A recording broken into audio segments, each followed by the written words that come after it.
I'd like to thank the members of the board for organizing this opportunity to recognize one of our district's long-standing volunteers, Don Shorting. Don is a Renaissance man.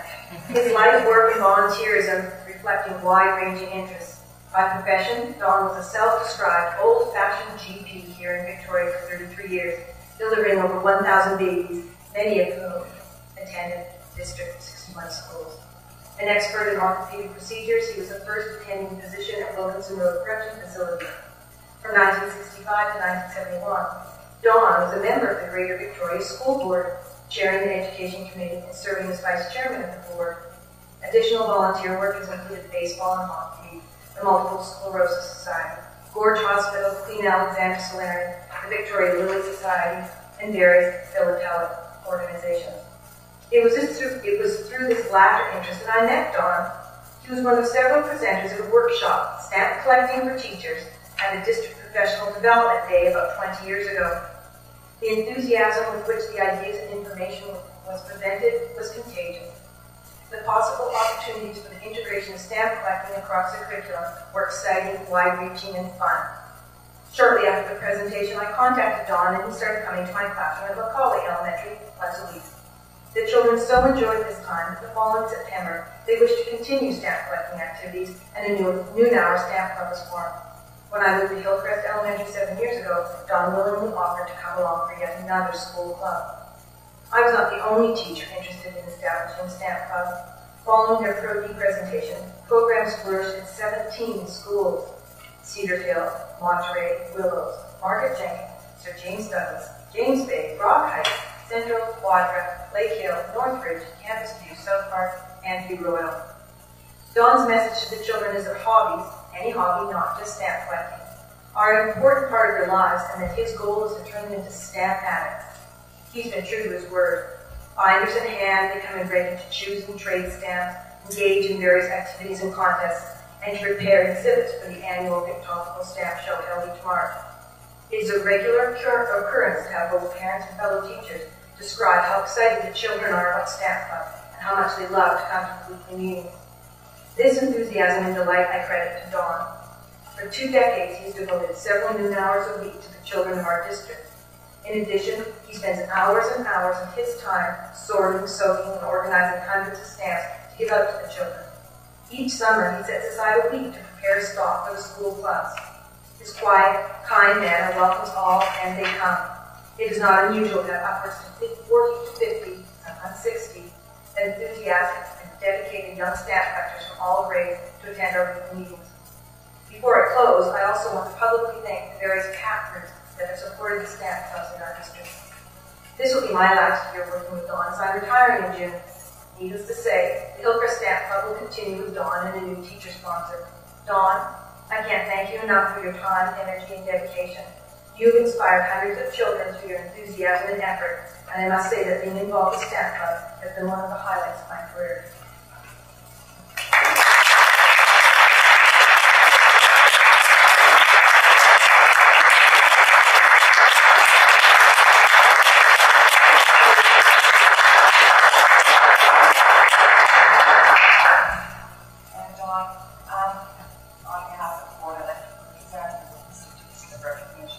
I know a little bit about this. My mom worked in Philadelphia for years, so I have quite a collection, and she started for us. So thank you for everything you've done as a trustee in the past, but also and mostly for the students that you've reached over the many years that you've volunteered for. Thank you so much.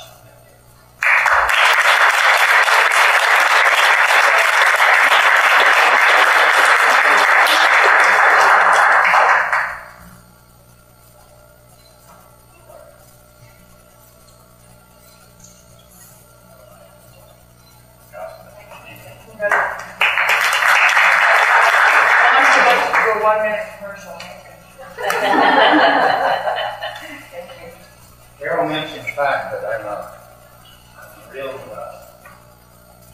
proponent of hobbies. Hobbies should be in everyone's life, no matter what your age, no matter what you call it. I've had the pleasure of dealing this year with 150 kids every week at 3 different schools. I can't tell you how much I enjoy the enthusiasm, the excitement these kids bring into my life. If there's one thing that hobbies can do, it can make you a better person. And the other thing about hobbies is that when you're age 6 to 12, there aren't many things in life that you can do without asking anybody's permission. Having a hobby is one of those. Please encourage everyone you know to have a hobby. Thank you.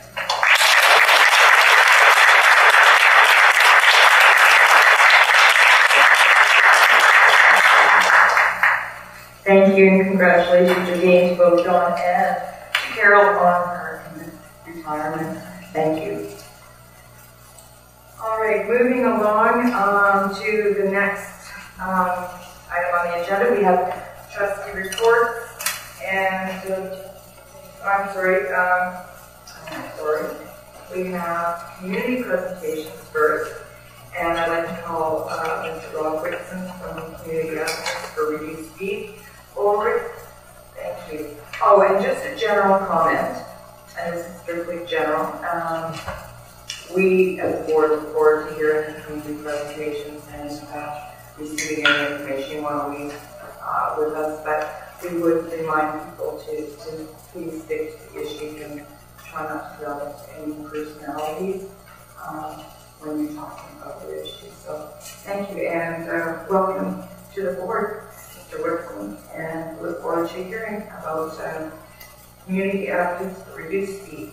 Thank you very much for the opportunity to speak to you today. I know your time is short, and I don't want to take up much of your time because I think that this is an introduction to what we do. Community Advocates for Reduced Speed. More basically of the last municipal election, we heard a lot of comments around the doors about issues around speeds in neighborhoods. And we said, well, what does that mean? What does that look like? And we started to find out that people find that they do not encourage to walk in their neighborhoods, especially in Sandwich when you have lots and lots of residential speeds without sidewalks, without center lines. As a matter of fact, 8% of the roads in Sandwich are residential roads. And the default speed limit of that was over 50. So people tend to do that speed, and maybe more. And so what happens is when you're out there walking from kids to school or walking your dog around the block, you feel intimidated when these cars come driving down the road, especially if there's two going opposite directions. You're pushed off to the side in the mud and so on when these cars get this beautiful pace out of the road and the way to go. So we said, in today's world, is this the way we want our communities to be? And so, if that's not true, then what is it that we do to change our communities? How do we look at the issue of traffic and transportation, and how we do transportation today? And a little bit about me in terms of background. I've been an economist since 1984, and my basic work is as an expert witness in the British Columbia Supreme Court, value losses resulting from personal injury, mostly car crashes.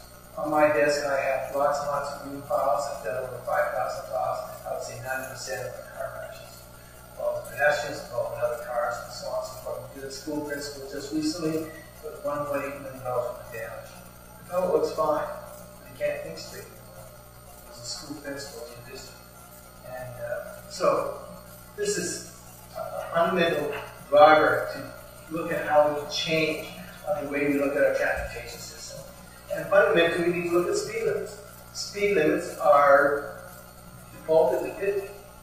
Well, what does that mean for people driving? Have we asked the right questions yet about how we can evolve speed limit defaults to be able to encourage behavior that's different from what we get today? Right now, we see on roads like 4-lane roads, we see competition to get to the front of the line. People all the time pushing other cars and other users of the road out of the way. So our goal is to have an adult conversation about speed limits and how that can affect our transportation system, how it can help our communities to be of a higher quality, how it can help greenhouse gas emissions, how it can help security and road safety. These are paramount issues. I would like to engage the school board in a deeper conversation. Let's look at the data together, see what it says. Let's come up with some conclusions together that we take and recommend to our local politicians and to our provincial politicians. The big juggernaut is the fact that the Motor Vehicle Act is written to say that 50 kilometers an hour is the default speed limit, period, all across the province. Well, maybe that particular clause needs to be re-examined and rewritten in a way that allows us to change the transportation system for the future. The kind of vehicles that are coming down the pipe are not going to be able to go 50 kilometers an hour. They're going to be light, they're going to be a few $1,000s instead of $19,000, and they're going to be used for getting to and from the store, to and from downtown. They're going to be different kinds of vehicles in the future. We already know that the students that are getting E16 today, they're not going to drive license. That use is declining rapidly. There's more of a chance that they're living close to where they want to work and where they want to play. They're not buying huge cars, they're not living out of town anymore. And that trend is getting steeper all the time. Anyhow, what I'm hoping to do is engage you and the board and the school district in a conversation about speed limits. We'd like you to be part of our group, maybe send a representative, or we can come back and work with you, a working group, and talk about speed limits in a way that helps us sort of move forward on the issue and see if there's something that we can do in the future. Thank you very much.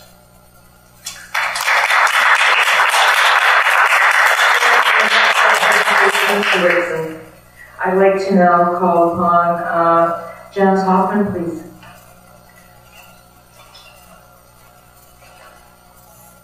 Hi. I would like to know if all the members of Victoria School Board are proud of the web links that were currently posted on the Wi-Fi committee site. If this is a sample of what the 21st century is going to be presenting to us with all this new technology, I would be very concerned. A couple of weeks ago, I worked on these links, giving them a description and making it easier to maneuver around for the parents to make an educated decision on the use of Wi-Fi. But obviously the site remains unchanged, this is considered to be an awesome site for parents to retrieve information from. What I find disturbing is the Wi-Fi committee's posting of submitted links is used as a reference by BC PAC to educate our parents for a survey they will be conducting on Wi-Fi in the schools. It is obvious that the Wi-Fi committee and BC PAC are going out of their way to provide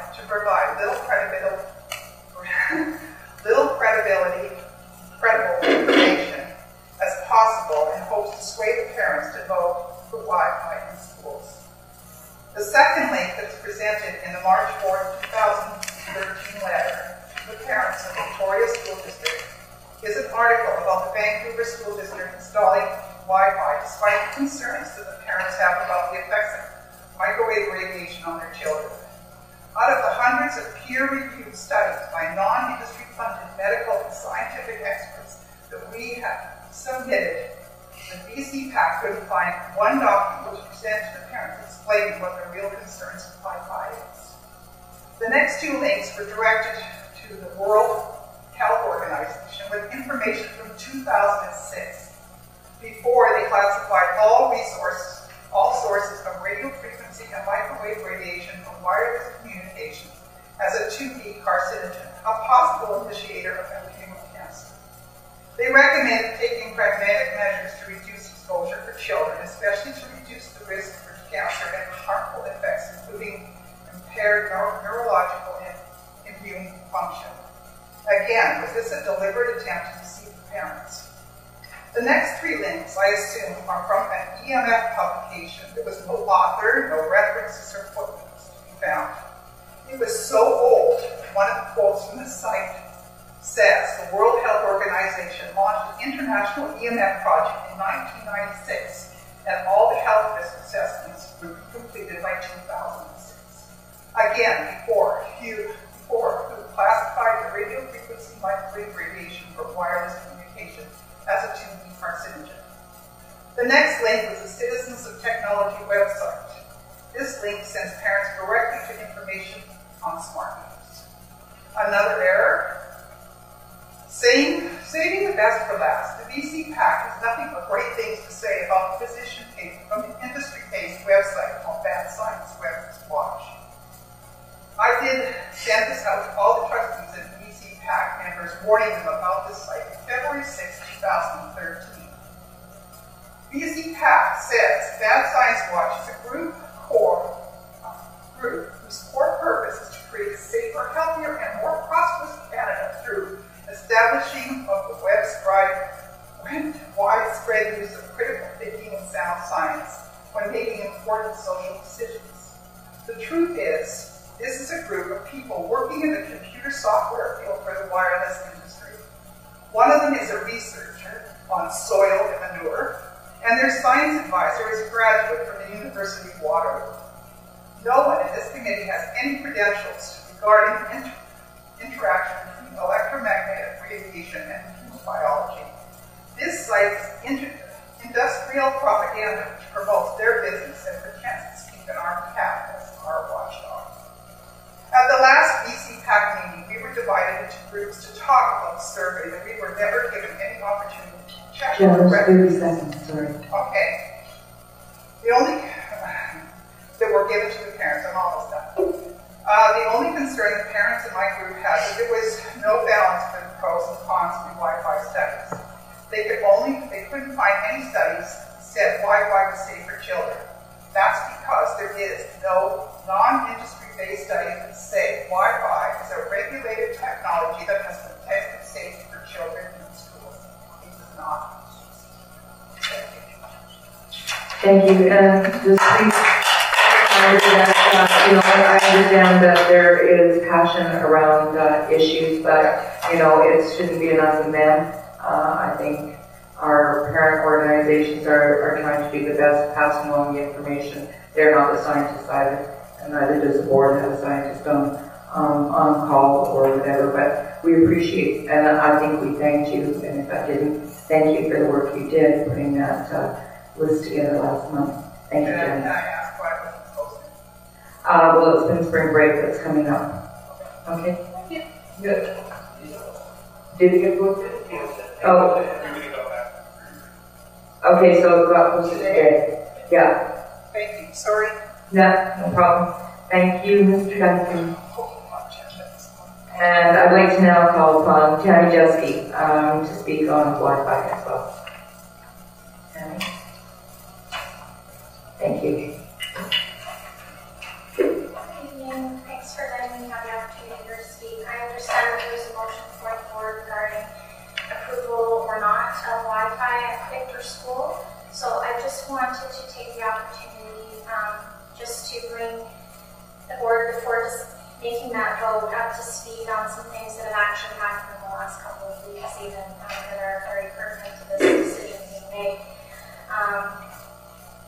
I know that the parents of Victor School love their children just as all of us parents do, and I'm sure that they would want to have every opportunity to receive the most current, independent, reliable, credible information on this topic before making any decision to implement Wi-Fi in schools. Over the last 3 years, going on to 4 years, I have presented information to the school board, and unfortunately, only a very small sliver of it has been passed on to the parents of School District 61. And I'm happy to hear that there has been more updated information posted as of today, I believe, like it was just said. So that's a good thing to hear. Every parent should be privy to this information. So just regarding, some of you may or may not be aware that the LA Teachers Union made up of over 45,000 teachers. They have, I believe, over 900 schools in their district. So we're talking about a large, in fact, I think it's the second largest in all of the United States. Their body of teachers just recently passed a resolution to ensure safety from hazardous electromagnetic fields in schools, including EMF emissions from wireless technologies. This was done with a sweeping majority. The resolution reads, the UTLA will abide by current national NEA policy for environmentally safe schools, which states that all employees and stakeholders should be informed when there are changes in their exposure to environmental hazards, including electromagnetic radiation, and that all stakeholders and the public should be notified of any actual and potential hazards. UTLA will advocate for technological solutions that maintain technology upgrades while not increasing employees' exposure to electromagnetic radiation.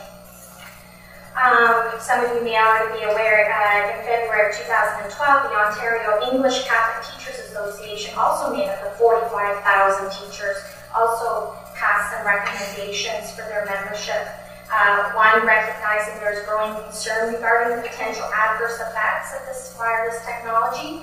Two, that the installation of Wi-Fi microwave transmitters and the expanded use of wireless devices in schools may present a potential health and safety risk or hazard in the workplace. And that the need to provide information to the Joint Health and Safety Committee regarding the potential hazards and prudent avoidance control measures regarding the presence of Wi-Fi in the workplace, such that they may exercise their powers as established under Section S918, the Occupational Health and Safety Act. You also are likely aware of the BCC PAC, which is the provincial body of parents, voted in favor by a large majority 2 resolutions regarding Wi-Fi, one for a moratorium, this is over a year ago, on any further installation, and 2, to have at least one public school at each level available for children who are adversely affected by this radiation, and 2, simply for parents who want to exercise caution with their children's health and well-being. In response, the Ministry of Education to those past resolutions responded, and this letter is provided, I believe, on the BC PAC website.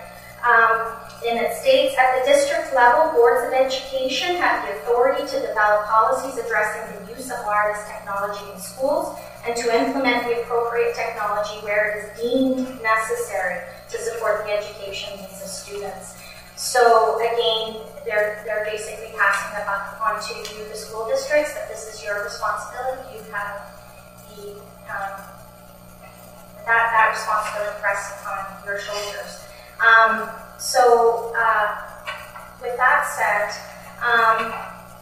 the BC Teachers Federation just this week also carried those same resolutions that were passed at the BC PAC onto their membership. Unfortunately, they ran out of time, and they were deferred to the next time that the membership can vote. It was not abandoned, as some media articles have insinuated. However, one resolution was made time for, and I'll read the resolution. The resolution reads, the BCTF supports members who are suffering from electromagnetic hypersensitivity by ensuring that their medical needs are accommodated in the workplace. This resolution was passed by nearly 60% of the vote. And just one last thing I would just like to say that literally just came this week is there is a letter from a Harvard pediatric neurologist,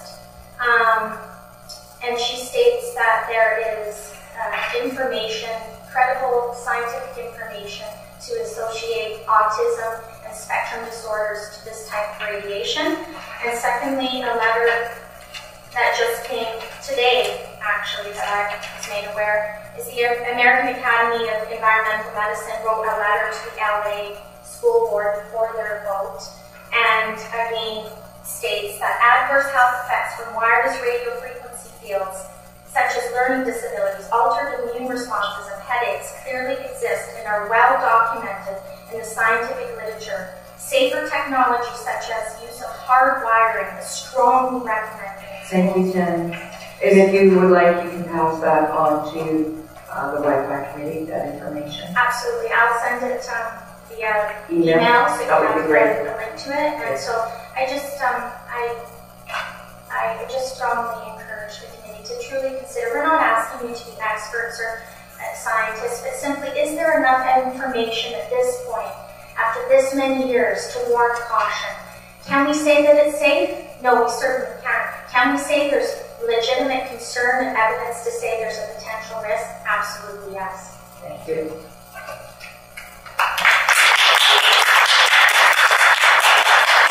I'd like to now call upon Peter Milne, who will be discussing public engagement. Peter?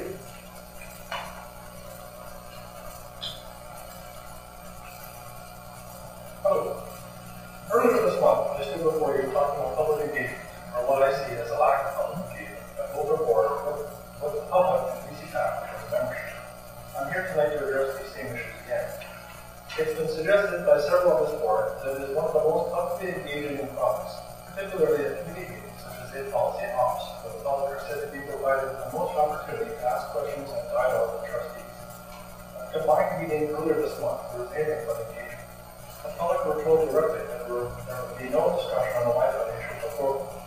Whether a full agenda or not, this was a deliberate decision to eliminate opportunity for public engagement at that meeting. In other committee meetings in the past, my observation has been that questions would be entertained by trustees until they appear too challenging, often around questions of accountability or process, at which point the opportunity for engagement with trustees is halted.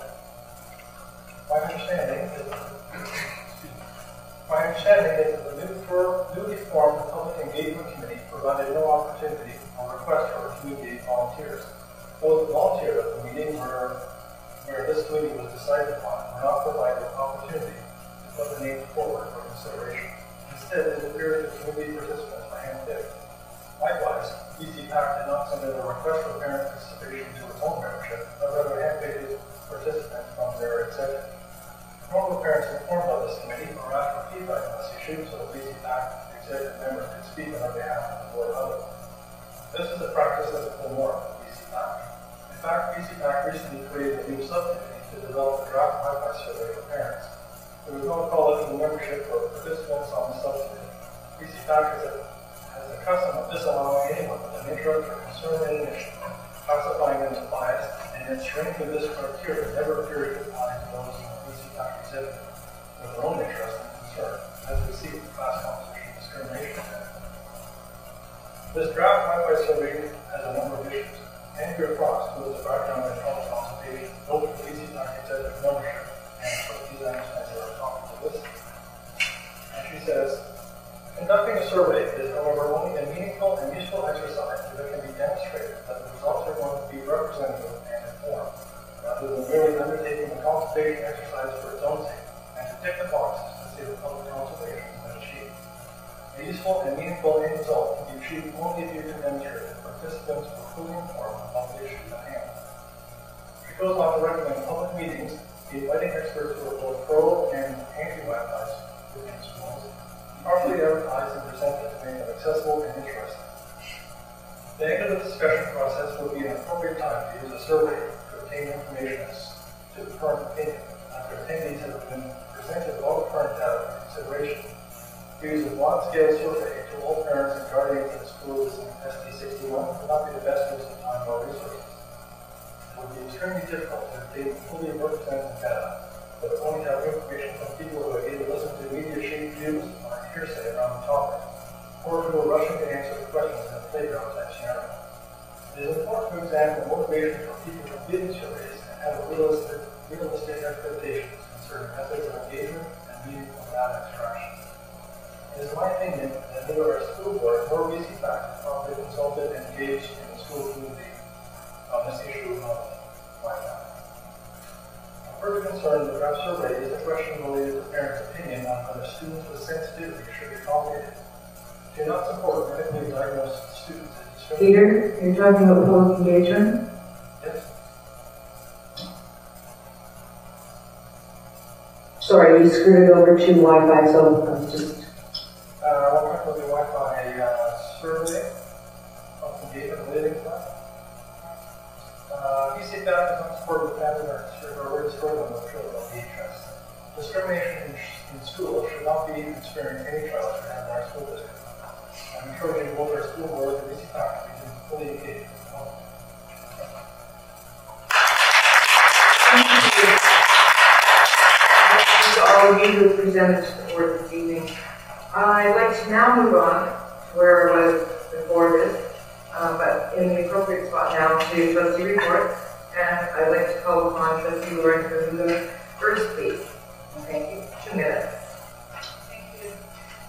So, just reporting out on a couple of things that I had the privilege to go and attend the Victoria Sing conference at NUVIC and flew to me to see the 4 schools that participated in that. So that was, I really enjoyed that. And I also had the opportunity to go to the Lansdowne Spring Music program as well. And my goodness, I was just so impressed by our students that have that ability and that skill to get together and perform like that. And lastly, I just attended the Teaching Democracy Conference that was held over in Harrison Hot Springs. And one of the things that I've really, really appreciated and wondered whether there could be an opportunity for us here at the board table is to really examine participatory budgeting. And where we really engage the public in making some decisions and prioritizing what's important and what's not.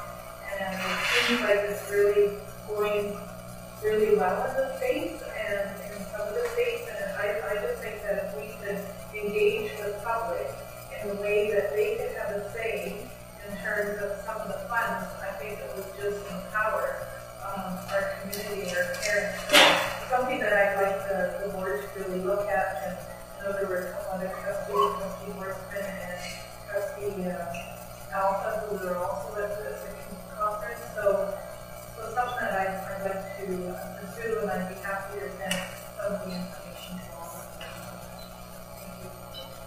Thank you, Trustee. I'd like to now call upon Trustee Horstman. Thank you. I have 3 items I want to comment on. The first item is a somber note. I wanted to acknowledge the passing of Len Michaud since our last board meeting. He occurred shortly after the last board meeting, so we're going to acknowledge him here. But Len was a vice principal in the energy capacity school district. He also worked at Prince Street, and he was seconded for input to initiatives. I had the pleasure of having him as vice principal of Reynolds when my kids were at Reynolds. And I know that Len was a real advocate for kids. He was always a big proponent of music programs. We support it. Because it's all about and his future. That was his future as well, starting his career as a music teacher. So I just wanted to acknowledge his passing. The second item was that earlier this month I was able to go to Reynolds High School, and I was really privileged to attend their musical theater performance. This year they did a very, very ambitious production of How to Succeed in Business Without Really Trying. And you may know that was many, many, many years ago. It was more than, it was more than 40 years ago that was on Broadway. But apparently it's been a resurgence of support. So anyway, the kids just did an incredible job. I took my mother, who, as you know, is over 90, and we were looking at the costumes. We were particularly impressed with the costumes that the kids were wearing. And I was thinking, gee, I love these style. The dresses are so flattering and just so flowing. And then I thought, oh, right, this was early 60s. I used to wear those dresses. Anyway, the kids just did an incredible production, and John Gray, the band, is very ambitious on musical. It's not usually high school musicals.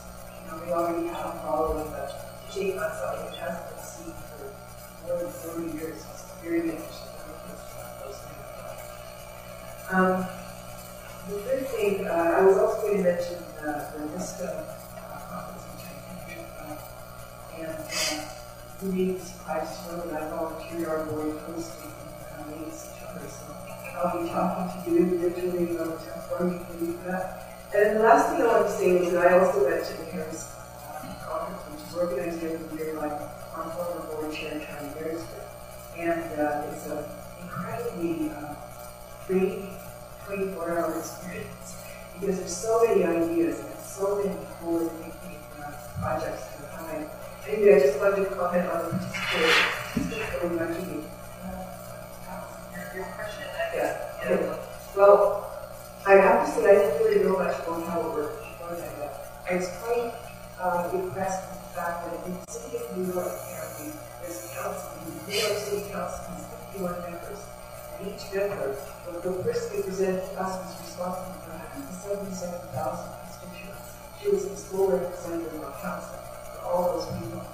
And that apparently they have the process for their facilities management that they divest to the individual councilors control over facilities upgrading and new enhancement projects for their animal board pieces of the project. But in any case, this lady had for her, Victoria budgeting man input on how to spend the $1.9 billion that she got to decide on for the district. And I was left thinking to myself, boy, I would love to have that process for every acquisition.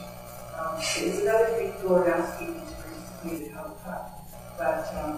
But it was just fascinating to see her talk about their electoral organization and to think that kind of investing funds from the central situation.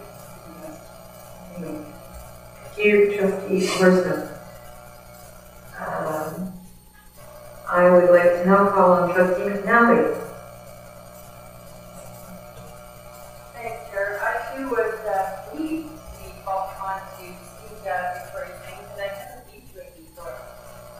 And I was delighted, as usual. That's our own team.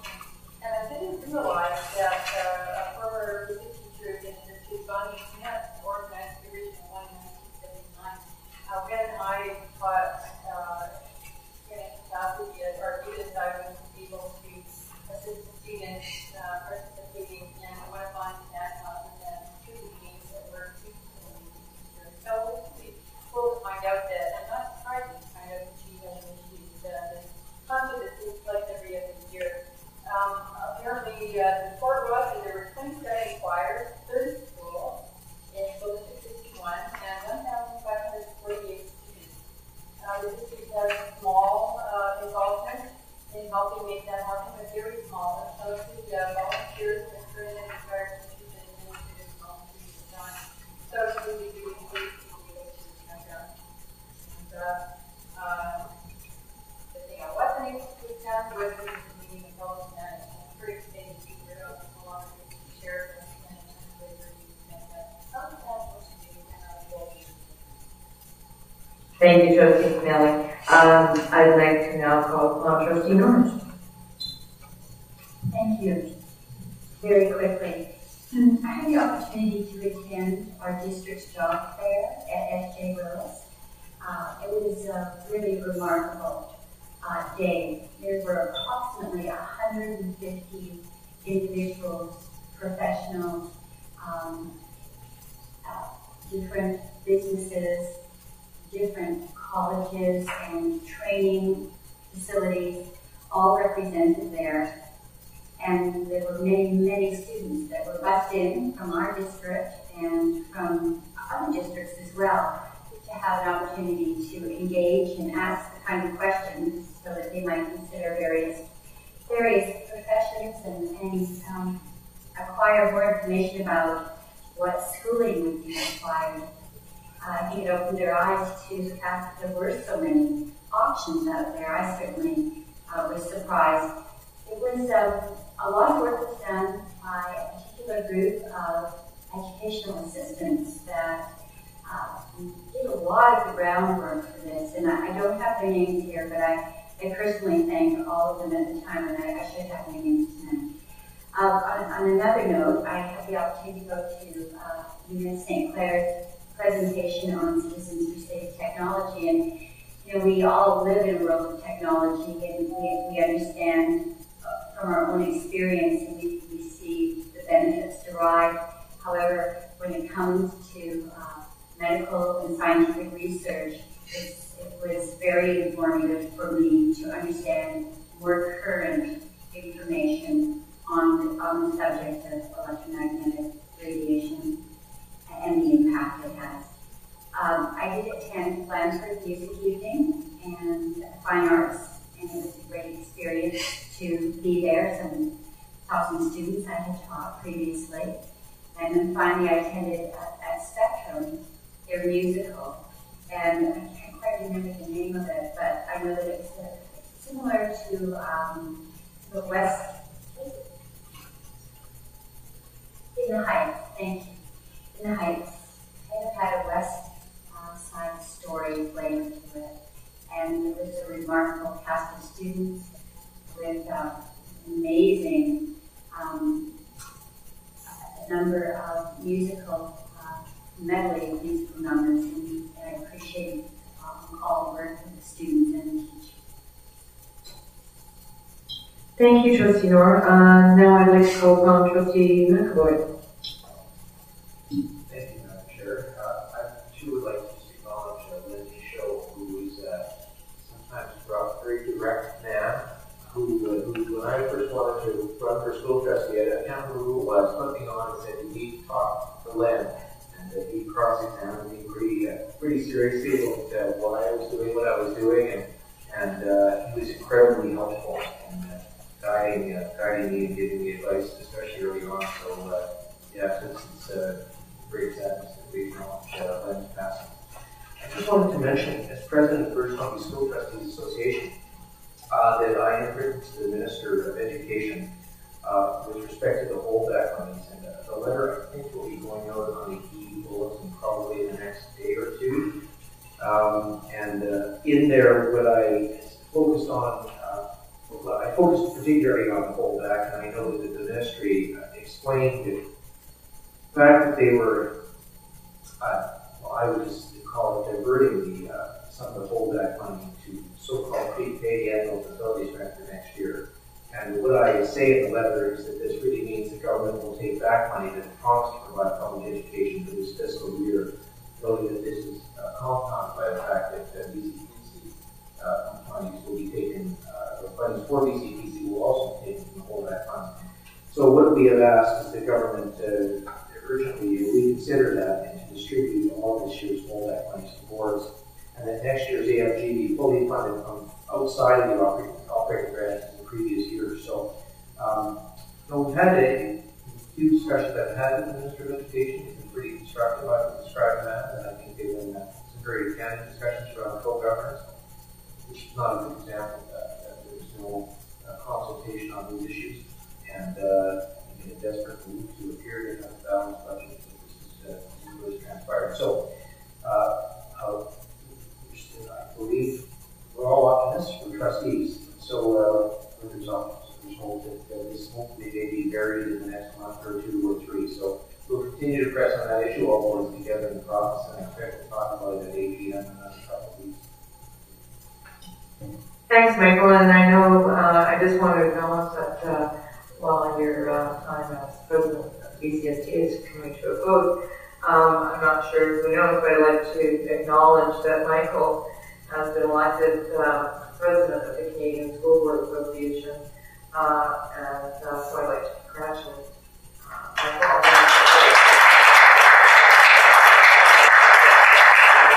And I'm certain that he will do a very good job of taking the voice of British Columbia School Board to that table as well.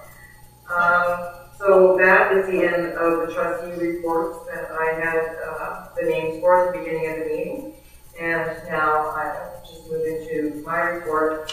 I just want to make a comment first.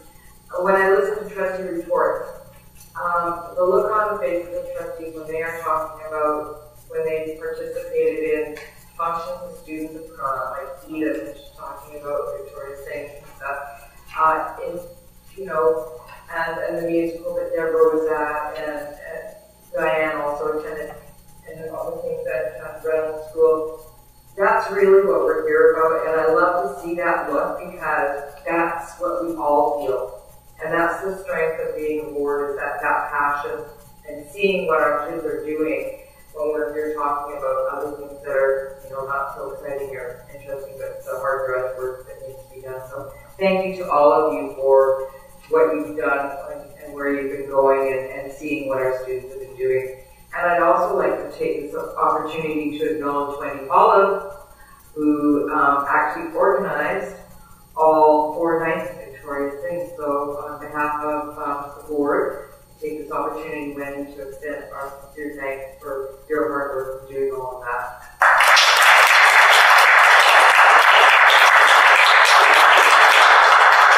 So that wasn't in my written report, and my report tonight, happily Tom will be glad here is briefer than most. But I too have an exciting event that I'd like to share with you that I participated on behalf of the board on February 26th. I had the absolute pleasure to join 2 students in the CCAS State Studios, to discuss Kingfisher Day.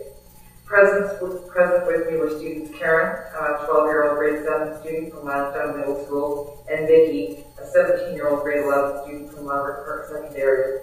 Accompanying them were the school counselors, Melinda and Linda.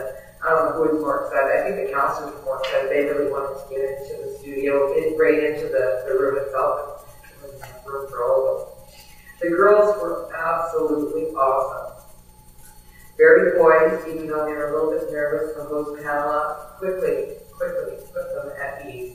They spoke extremely well about their school bench bullying plans for the next day and ongoing plans to deal with inclusion and standing up against bullying. To them, it was more than just a one-day thing, making sure they were ready to acknowledge it. They recognized that this was an everyday event that needed to occur. I would be remiss if I didn't mention that numerous schools across the district, from elementary up to including secondary schools, had a wide variety of Picture Day activities, most of which were of their own initiative. We should be very proud of our students, all the teachers, counselors, staff, and administrators that helped our students achieve their goals that day. I know I was, and I just was so proud. I don't know if I could have been any prouder than those two girls that day. Now down to business. So on February 28th, Superintendent, the Secretary Treasurer, and I met with Robin Austin, the Education Credit for the NDP, and we expressed at length the board's thoughts and concerns regarding the future of public education. On March the 6th, the Superintendent, Secretary Treasurer, and I had a follow-up meeting with the Minister of Education, John McCrae, and expressed our deep disappointment about the continued downloading of costs such as the teacher pension plan contribution, ongoing structural demands over which we have no control, such as MSP increases, hydro increases, etc. The flatline funding that they outlined in their budget are sincere concerns regarding fair wage increases, not only for our support staff, but what about our teachers?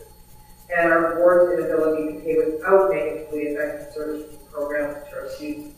We cannot continue, I said, to do what the ministry should be doing, that they're robbing from our budget to manage their budget. And I was extremely strong in reiterating a long-term plan is necessary to correct funding to school districts and the extreme importance of early intervention with boards, co-governance in the true meaning of the word, early and continued. Just to end, letters to both the Minister and the Education Critic have been sent following up on the points discussed at those meetings, and they can be viewed on our advocacy page. So I think it's always good to follow up and remind them of the points we discussed and the positions that we would like them to take. And that's my report for this evening. Thank you.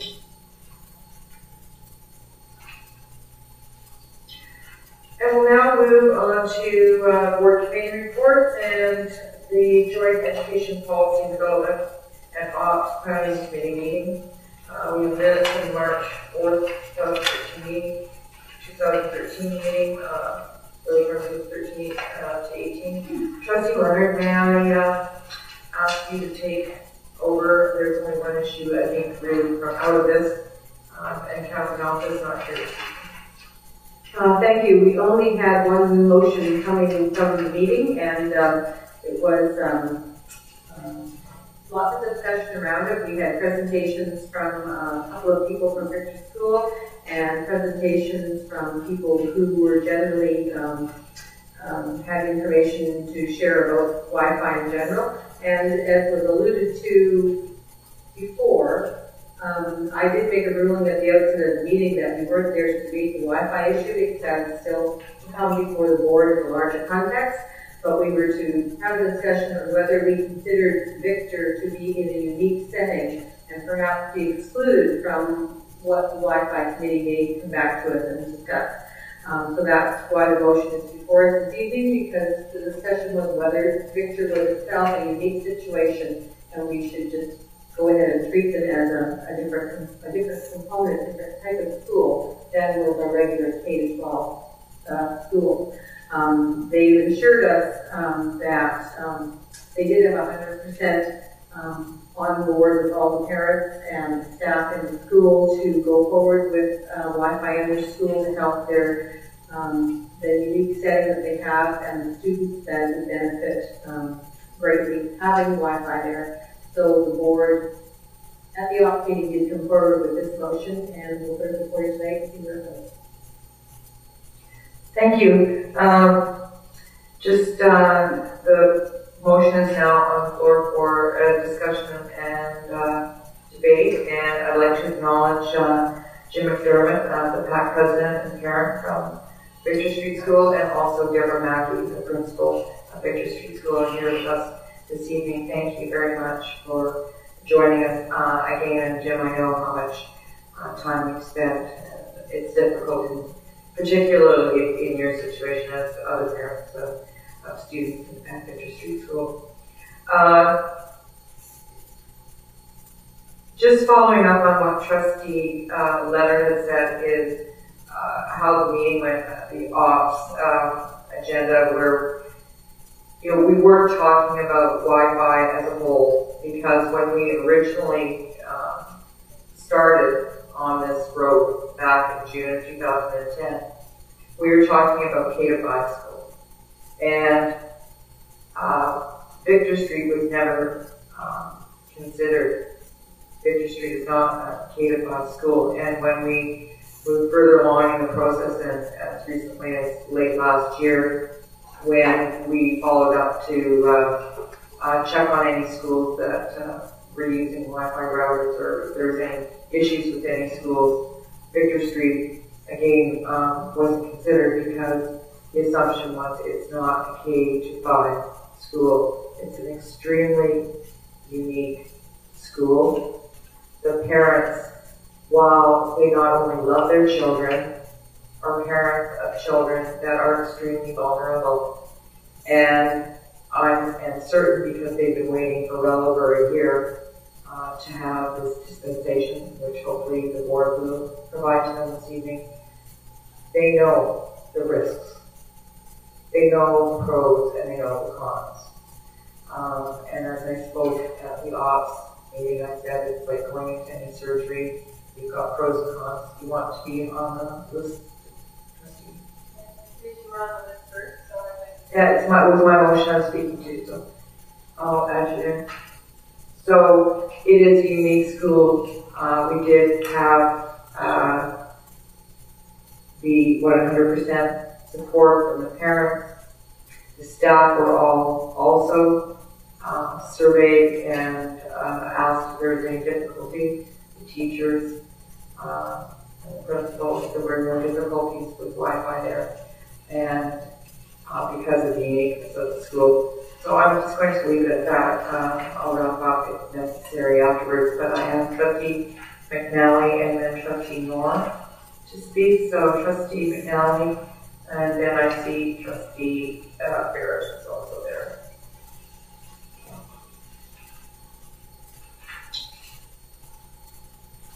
So, Chair, given the cautions around what you're allowed to say in terms of a rationale for a vote and an argument, I'll cut to the chase, and then I'd like to continue a bit and cut me off if you feel like I'm going on down. There's Wi-Fi in every middle and high school in the district, so it is available. The board has recently passed a motion to not install Wi-Fi in any more schools until we have a clear policy. So I can't support a motion that goes against our previous board motion that carries. It just seems like, no, I just can't support that going back on a motion. It seems like it's a one-off on motion. It looks very done in meeting myself now. I'm going to go with the precautionary principle. You heard me speak in my comments. I taught at Victor School for 10 years. I understand the need for communication and with Bible. I totally understand that someone else needs to be, but as a teacher there for 10 years, I think everyone understands it. I've read enough now office from Kirsten over the last several years to feel that it is a non-great Harvard Medical School. I can bring out all the PhDs if you want. On the bottom right now. I have support motion. I'm going to say the first motion. Thank you, Trustee McNally. Trustee Nora, please. Thank you. At the previous meeting, I supported the motion. I felt that I was, like often I am, very emotionally drawn to the position of the parents. And then I went away and reflected upon it, and I realized that I've just been at Craig Flower, where they have hardwired laptops, and it works really very well. Is it perfect? No, but there's no technology that's perfect. Were there a lot of apps? Absolutely. Are there apps that can be downloaded? Yes. So I see that, in fact, for the students at Victor, there is access to a large percentage of the programs that they would want, and so it's viable. Wi-Fi is not necessary for them to have iPads.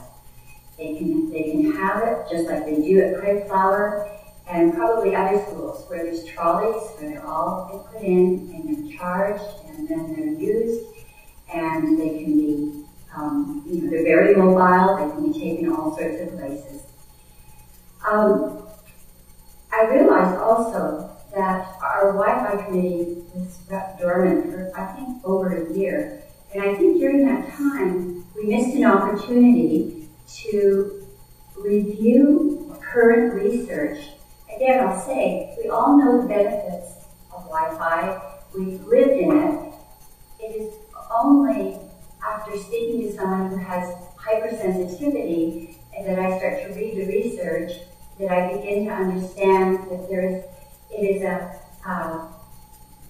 B2 carcinogen, that there is a definitive risk, and that therefore we need to ensure that all of our staff in all our schools are informed in a thorough way, that they have a balanced and current understanding of the issues around physiological and neurological impact of EMR.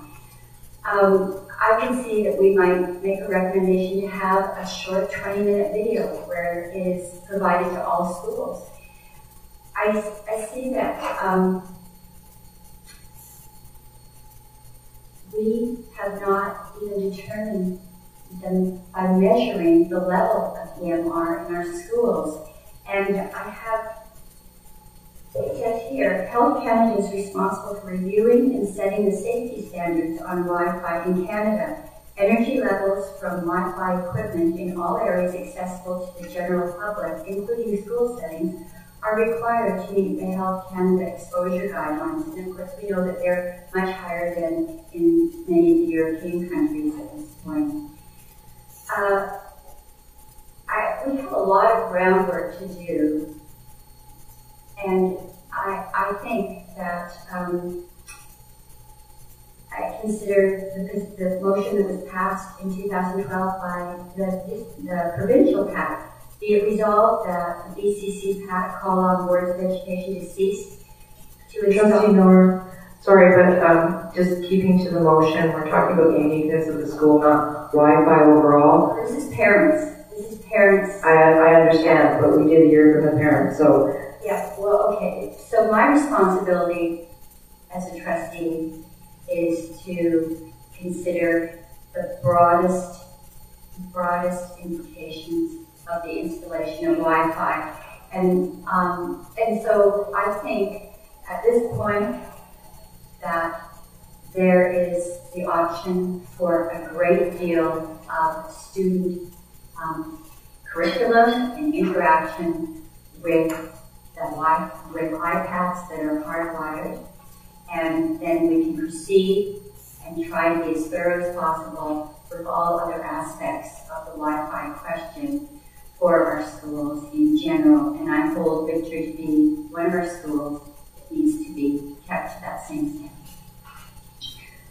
Thank you, Trustee Knorr. I'd like to call upon Trustee Ferris.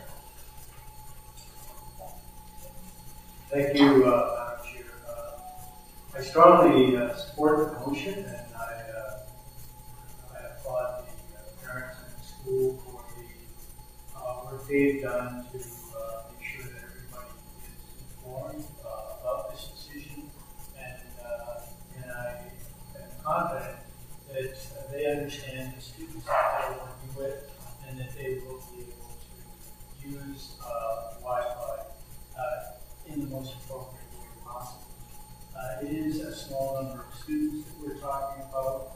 Of course, I would encourage the school boards to weigh the risks and benefits. It would be foolish to think that when you stick your dinner in your microwave that it's risk-free, or when you answer the telephone call that it's risk-free, but we all weigh the risks and benefits, and these are children that we're dealing with, and obviously they will benefit hugely by having access to Wi-Fi.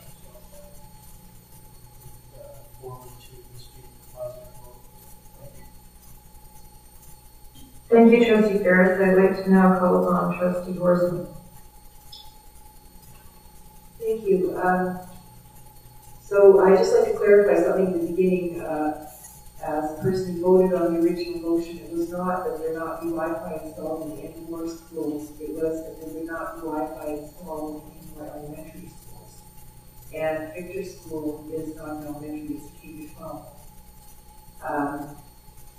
And I just want to say that, you know, like all of you, I'm not a scientist, and I'm not an IT expert, and I don't spend my time betting whether one app is more applicable than another app for a certain situation. But as a trustee, I feel that it's incumbent upon me to listen carefully when people stand up and say, this is what my child needs. I think I need to pay attention to that. And I don't think that I need to say, well, at least I'm speaking for myself here. I wouldn't be comfortable telling the parents that I know better than them what's good for their children. People stood at the microphone, and these are people who had to take time away from very, very dependent children at home. So it's difficult for them to take the time from their family to come and tell us from their heart what they feel their children need.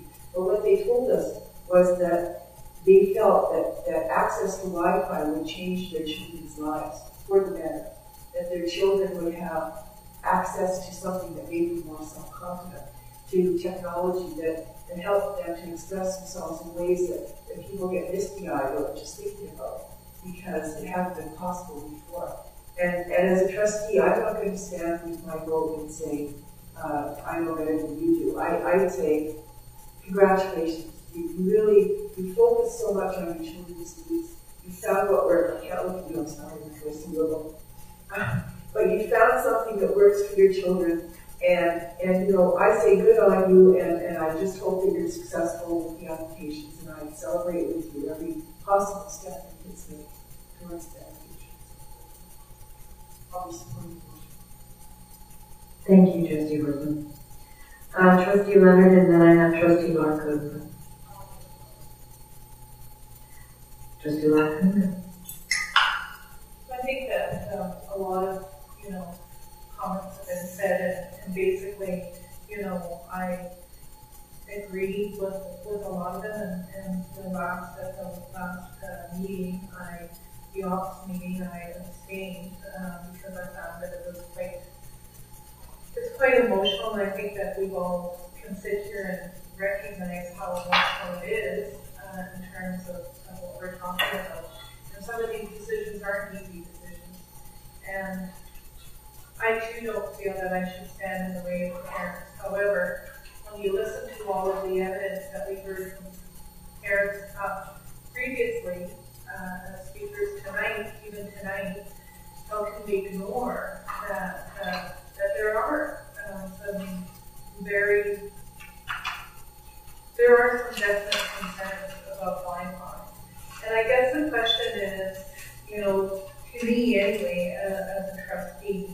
is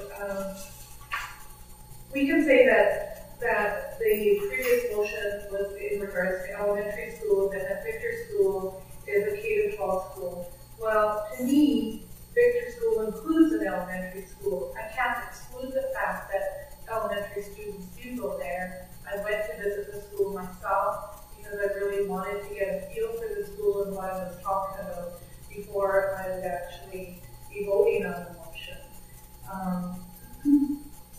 And as I said previously, I have children that have special needs in my own family and have seen the effects of Wi-Fi on them.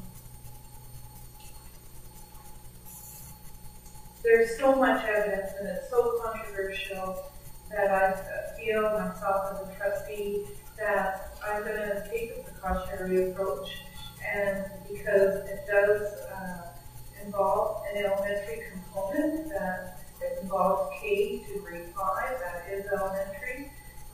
If it was grade 6 and on, I might be thinking of it differently, but it does involve elementary school students.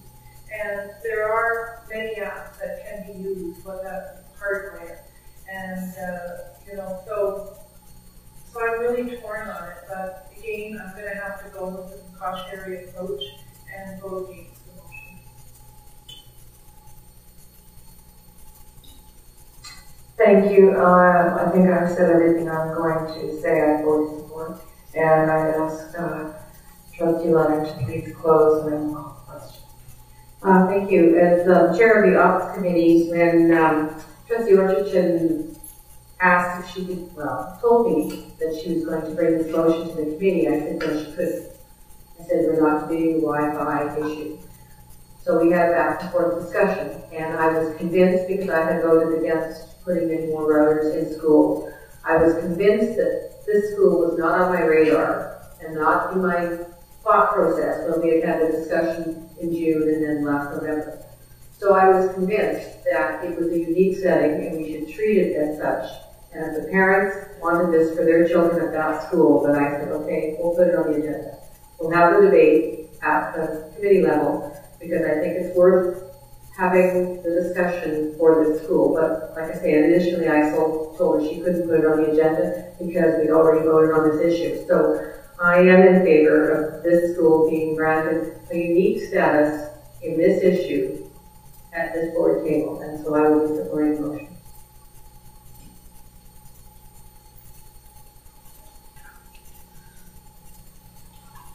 Thank you, trustees. Seeing no further hands that wish to speak, well, the hands don't speak, but the hands indicate first members to speak. I'll call the question. All those in favor of the motion, please raise your hands.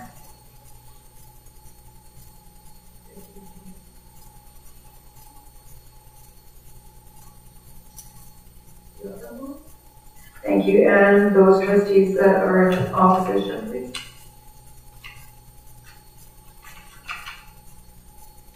Thank you. And the motion passes. Congratulations and good luck with your Wi-Fi and iPad applications and all the good things that you're hoping for your children and students. Thank you. Okay, our next item on the agenda is a superintendent's report. I'm turning it over to Mr. Gateman. And I just realized there was an error when we approved the agenda. I'm going to stop. And I mentioned it to the superintendent at the beginning, and then went right off the other time ahead, is we did not designate a secretary-treasurer for this evening's meeting. So I beg the indulgence of the rest of the board because we do have a report coming forward, and I'd like to, name the superintendent also as the secretary-treasurer for the purpose of this meeting, as our secretary-treasurer is busy with the budget. She will be presenting. So, okay, second. All in favor? Thank you very much, trustees, and thank you for obliging my error. Our meeting is due, it was just this meeting. I said just this meeting. But I just want to make sure because he's going to be giving 2 reports. Thank you for making note of that. Obviously, ran a successful campaign. We're going to actually start with the superintendent's report, and that's just, you have seen it now. This is your 3rd time coming back to you, and that is the school calendar. It was posted, and we did get some feedback, and I just would like to report out. We had 5 parents respond. 3 of them asked that we make this decision earlier in the year. And I said that I would bring it to the attention of the board. It's amazing when people start to plan for spring break a year in advance or more, and as soon as they can know for the following year, they can certainly let me know. We actually start getting asked about this way back in November, December. So with your indulgence, I will try to bring it to you earlier in the next year. Trustee Horseman. Thank you. Actually, Trustee McAvoy may be able to add a few details to this, but it seems to me that in the last provincial council, the provincial council voted to have the date moved the other way to the end of May, wasn't it? May 31st, because they felt that in having to announce it earlier, the school calendar earlier, it compromised staffing in some way, or it compromised. I can't. Was it that I remember that when boards were debating budget considerations, announcing the school calendar before the budget deliberation took away the option of adding spring break or somehow changing the calendar in any way because it had already been announced. And so they asked that it be officially moved to, I think there's a minimum announcement date, and they asked that it be moved to the end of May. So don't be too surprised when that comes, but that was the reason. And because we are already, well, we're not considering anything like that, but I guess if we were, it might affect us too as town stuff. I don't know, I would be surprised if most of them don't it's really, I mean, it's really a multi-board decision. That's where attending trustees on the product. That's what the school act says. Your district would make sense in your district. That's under the school act. That's one of the main changes. The local, the authority of the local board. I have Trustee McNally and then Trustee Leonard. Probably kind of bad feeling in terms of policy or regulation or how we can establish that. So what I want to know is if we need to do formal consultation with our employee groups during this council, or if we're supposed to comment via the website of the conference. No, we do meet. I meet with 32947 ASA and the CTAC at one meeting, and I meet with the BPPTA is at that meeting, and I have a separate meeting with the BPPTA. And Trustee Leonard, please.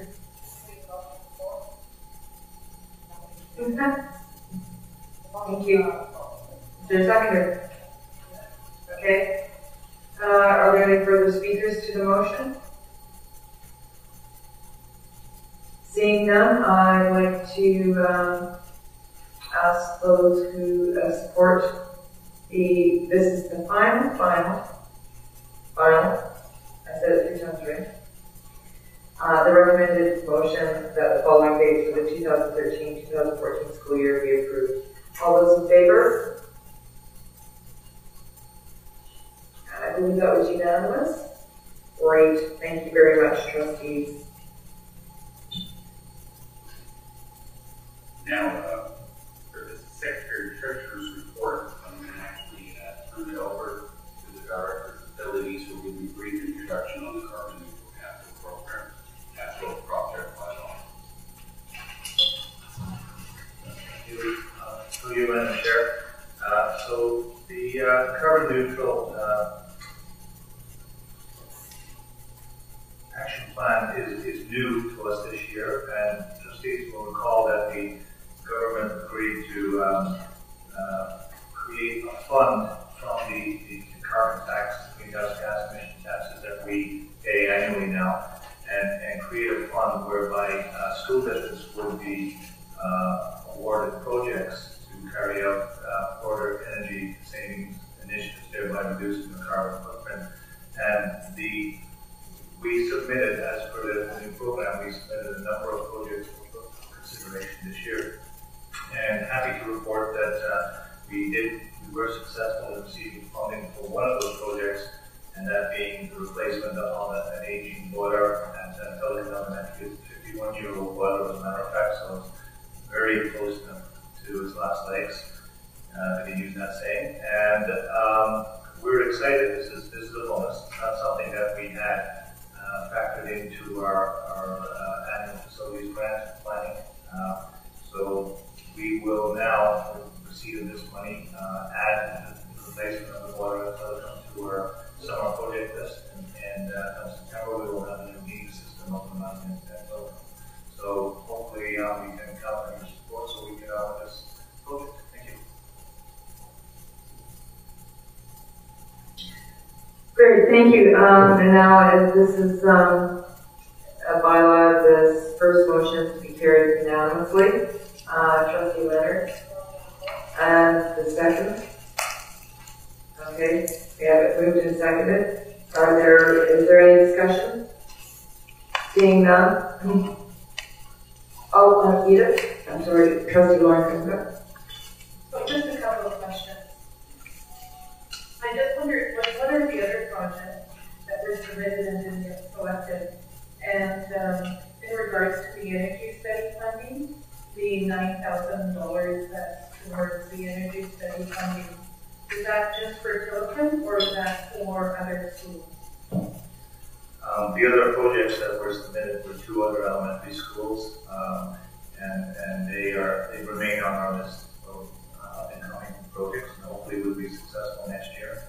The study money is for the study hadn't been done for Telecom. We had already taken care of that, so the additional study money is for future projects. So we will be analyzing heating plants and selecting some schools facilities that we know are going to require upgrading in the future, and we'll be carrying out study on those.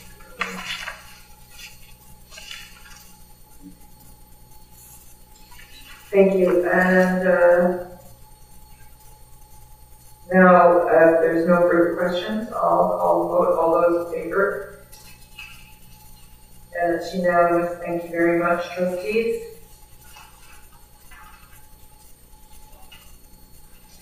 Okay. Yeah, now we're going on to the next one, D2A. So we're moving forward to D2A. Is there a reason? Thank you, Lynn. Thank you, Trustee Berkman. That we read the first on the 25th day of March 2015, to be read it the second time on the 25th day of March 2013, and read a third time, passed and adopted the 25th day of March 2013, and that the Secretary Treasurer of the Board shall be authorized to execute and seal this bylaw on behalf of the Board. All those in favor?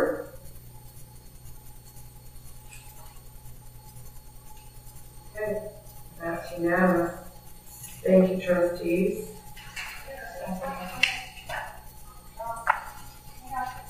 Yes?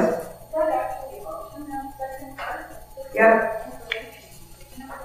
No, you have to have, there's two parts to a bylaw, right? So there's the bylaw to pass it in 3 readings, then you have to pass it in 3 readings. I want to ask a question too. Just out of curiosity, you acting Secretary Treasurer, do you have to know how much carbon tax we pay a year on our construction? Just in the ballpark. You know who asked. Yes. And she will have the answer. The last 2 years it has been in the neighborhood of $180,000. We have, yes.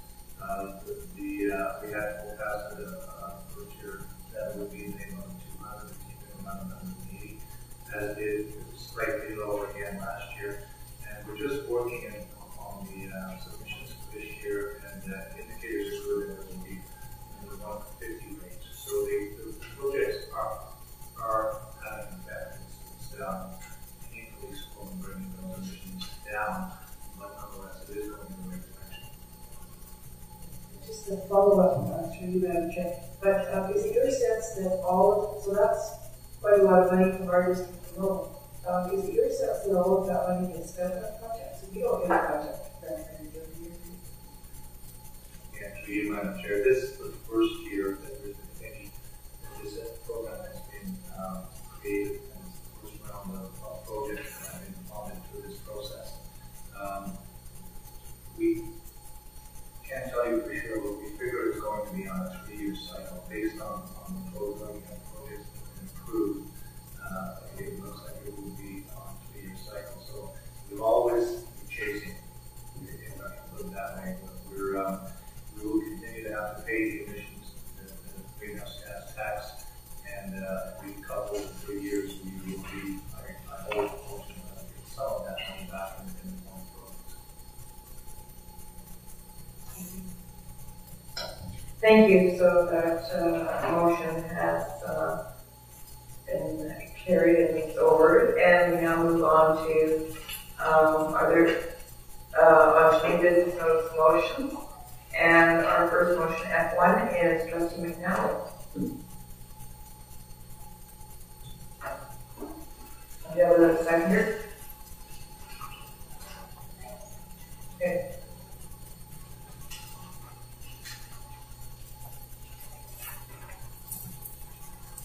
After listening to the speakers tonight, I learned more about low energy limits, and I know I can still learn more. There's a meeting, unfortunately. The same night as our March 27th budget meeting, so we can't attend. It was really interesting. I hope to be there for this meeting. I'll just quickly make a rationale for the motion. They may be premature or may not. The city of Victoria is bringing forward a motion to the Association of Vancouver Island and Coastal Communities and the Union of calling for amendments to the motor vehicle era to reduce the default speed limit in municipalities from 50 to 40. Lower vehicle speeds reduce the severity of injuries, pedestrians, and pedestrian collisions, and with school age children being particularly vulnerable to high speed traffic for this injury.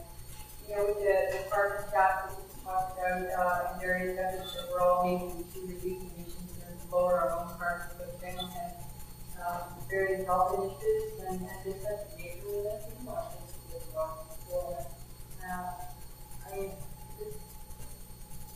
I think we help guide me to drive forward. That's my suggestion to the trustee group. And I think that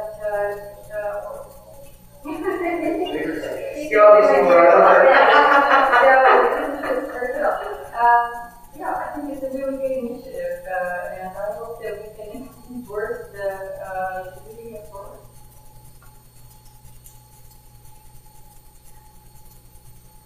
Okay, I've got Trustee Noor and Trustee Grossman and myself. Thank you. I would like to suggest an amendment so that it reads that the Board of Education of School District 61 write a letter endorsing the City of Victoria's resolution calling for a lower default speed limit. Not necessarily. Is there a second to the amendment? Write a letter. Okay. Write a letter to the City of Victoria, endorsing the City of Victoria's resolution calling for a lower default speed limit.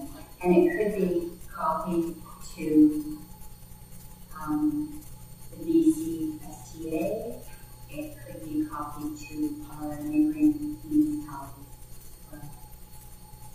Okay, I've got Trustee McMorgan, and I have myself on here too. So, this is this is an amendment. Yeah, I don't think it's too long, but detail and stuff. But this is something I presume that would be altered. I actually speak tonight, but it brought some of your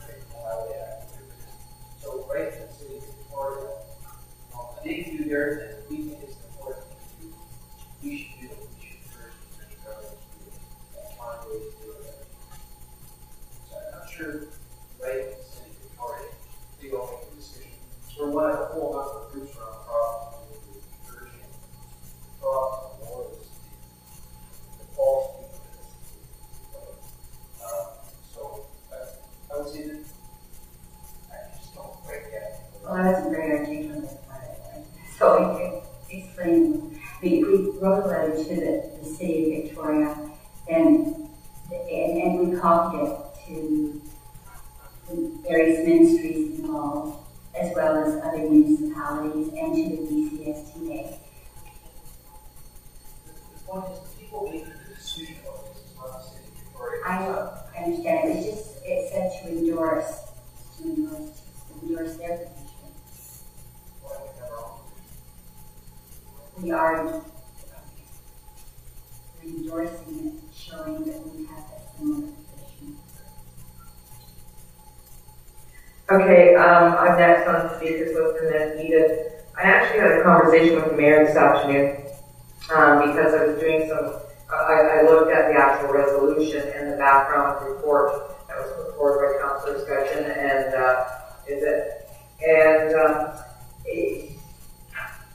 his position is he'd be grateful for an endorsement in principle. But we have to remember that as a school district, we represent 6 municipalities, not just one. And that their work right now is a work in progress, which is sort of what Diane, Trustee Callan, really touched on in her rationale. And the motion, their resolution, is the beginning of that process where they have to get their colleagues to buy into this because it's a provincial issue. It has to go through the Association of Banks and Ground and Coastal Communities, which they're meeting in Zoom on April 12th to 14th. But the resolution is the Council directs staff to electronically distribute the resolution reducing default speed limits for municipal roads to member local governments, which we're not, which was Michael's point, of ADICC, with a covering letter from the mayor inviting dialogue with the City of Victoria in pursuit of traffic safety initiatives and requesting motion for support for the resolution forming individual local governments prior to the ADICC convention of April 12th and 14th. If they get that support, then they'll be taken to the UCN. I have an amendment that's just very simple. I'm going to put it forward. My amendment. Pardon me? I'll withdraw my amendment. Okay. My amendment was just because I think Trustee McNally's second motion is fine, but my amendment would be just to, after endorse, we just add in principle. Because we do have 6 municipalities, and I don't think anybody is adverse, nobody's going to be against reducing speed limits for our state. Well, I just think, I'm getting older, and I've got a funny leg, so I'm walking slower, and I'm hoping they're slowing down too. I'm talking from a personal perspective. But, really, there is some consideration being taken, and this isn't a done deal. I mean, you've got municipalities that are going to be totally against this. I don't know where it's going to go. We can certainly endorse the idea in principle. But I'd hate to have to say, Saanich went when they had this meeting. Absolutely not. But here, we have done this. I don't think we should be writing the City of Detroit. We just endorsed it internally in principle, which is what the mayor said he happened to have the board do. And then later on, when they go through their process, I did say to them, hey, if this goes forward, don't forget to involve school board, because if you're reducing the main default to 40, you may be wanting to reduce in the school zone. Okay, I have. Okay, now I'm done. We've withdrawn. I was speaking to the amendment that Edith was we withdraw the amendment. So you accepted my amendment. Okay, thank you. So the amendment is very simple, Vicki. It's after endorsed, it's in principle. So I'm going to, I still have Trustee Horstman and Trustee Ferris and then Trustee Lord. So I'll go that way, okay? Okay, but I was works for me. Anyway, what I wanted to say was that it sounded like the speaker was hoping to get a venue that he could really bring on his research and have a real open public discussion about it. And I wondered if it was premature of us to pass, but having heard that Victoria is going to UBC on the 14th of April, maybe. They're going to aim it on, and then you hopefully to UBC up in fall. Well, okay, so that being the case, if we were to put it on our ops agenda and invite the forecast, ops 2 weeks later. Anyway, if we were to put it on our ops agenda and invite the guy to come and speak and present his materials to us, we would all be much better versed in what materials are, and could consider, if we felt strongly about it, to bring forward a late motion to ECSTA. If we felt that we wanted to do that, we would at least know the depth of his research on the matter. So I think that's what we should do. I think we should refer to, I'm sorry, you don't have to speak to motion. Isn't it funny how I always do that? Anyway, I would move referral to the office.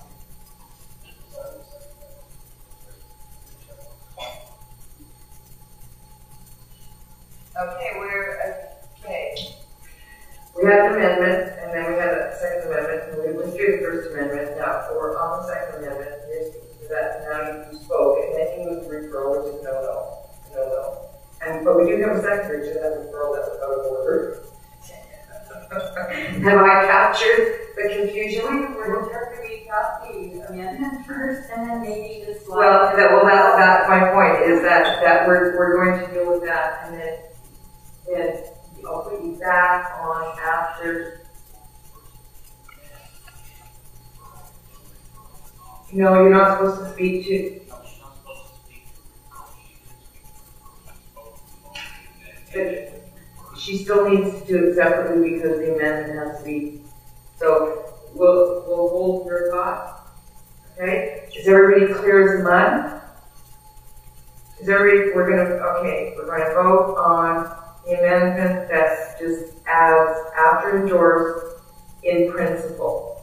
Okay, you got it there? Trustee McNally, did you have? Okay, so all those in favor of the amendment, please raise your hand.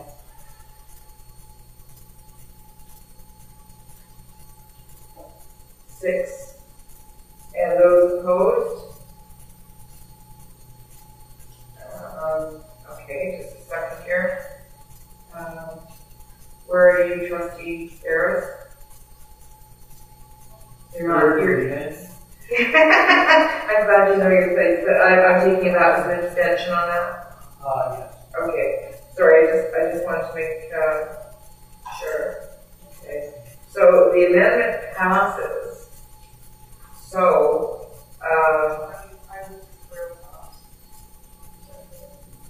okay, so we do have a motion that's been amended, okay, endorsed in principle, and now on the floor we have a motion to refer. Are there any speakers to the motion? No, that's tabling. Trustee Leonard. So I'll tell you what I think on it. First of all, I have a real problem with other levels of government telling us how to run the education system. This is what we're doing now. We're there saying, we want you to do this, but it's not our mandate to do that. We're not running the city streets. They're not running the education system. So I've always had a real problem with somebody coming in here and telling us what to do. Because this is what we were elected. They were elected to do that. That's the first thing. Second of all, if you were to educate the cyclist and the pedestrian on how not to walk around with earbuds in and devices in front of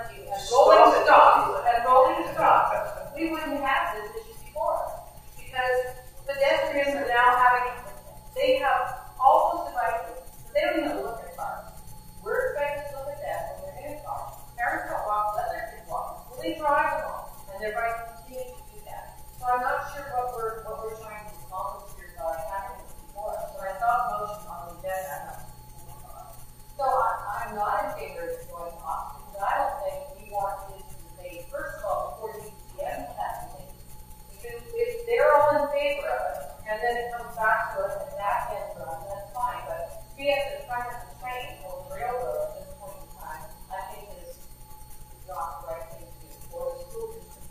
Because they have to have that today, they have to get all their ducks in order, they have quite a few steps. If they were smart, they would have taken it as a provincial issue agreement before the level of government in the provincial election in 2014. That's where they should be taking it. They shouldn't be having us bring it back to the past.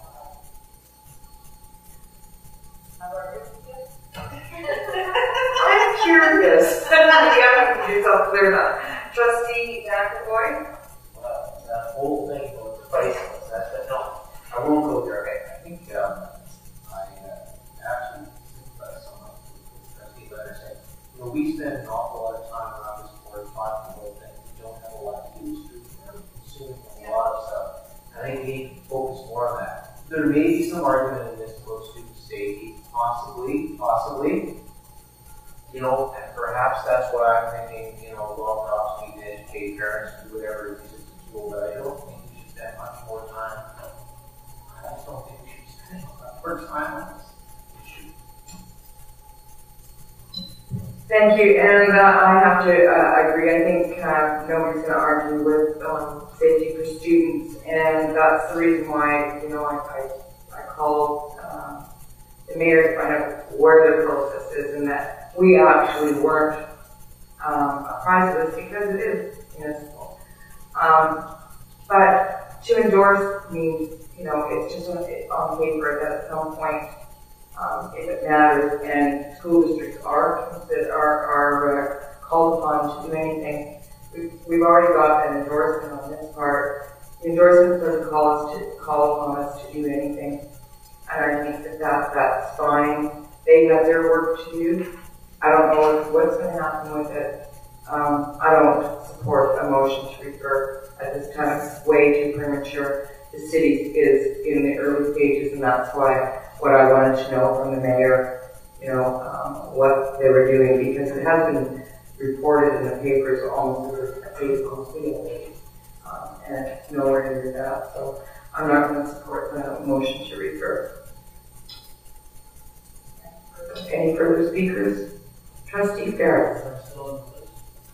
Yes, actually, I just crossed you off. I thought that you abstained, so Trustee Ferris, would you like to speak, please?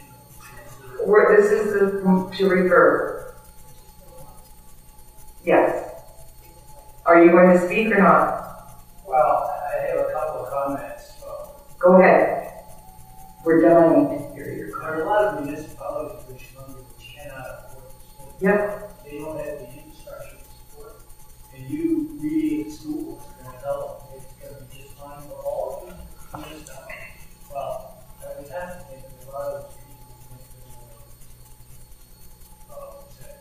But the other thing is, I was interested to hear that driving slowly produces lower carbon emissions. That's very good. Well, that would be a great science. So are you if you're driving slowly on Tom Street, So I'm not quite sure. Are you in favor or? Okay, so all those in favor of referral to ops, please raise your hand. 2, 3, 4. Those opposed to referral to ops. 1, 2, 3, 4. Oh, and the motion is defeated. So we're back to the main motion.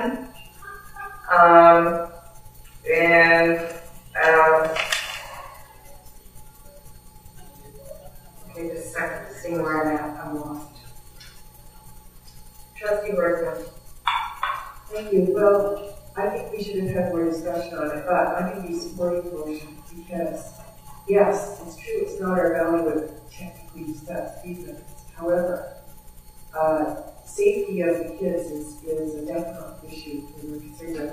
And so are all boards around the province. And yes, it's true that some municipalities have so many miles between A and B and they want to get there as quickly as possible. But it's also true that provincial law limits are 4 kilometers, and that I think it's fair that the kids who are expected to walk, by the powers that be, go close to the road clock when they're expected to. that they'd be entitled to take that walk in safety. So it's too bad. I was hoping we would have time to get the expert out and give us all more background information. But I think we should go ahead. And the other thing is, in terms of whether we're ahead of the train or not, the fact is, the arguments that are going to be raised at UBCM probably won't have anything to do with school kids. They'll be general population arguments. And I think it's fair for us to raise the issue from the perspective of school kids. So I don't see it as interference with the trains. I see it as our duty as trustees to say, don't fail. Thanks, Trustee Worthman. Are there any further speakers to the main motion as amended? Seeing no further. Oh, is that you? Are you going to try and confuse me? Please don't. Okay, seeing no further speakers, I'll call the question. All those in favor of the motion as amended, please raise your hand.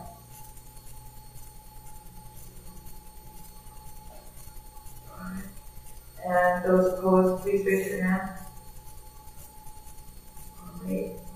Thank you, and the motion as amended passes.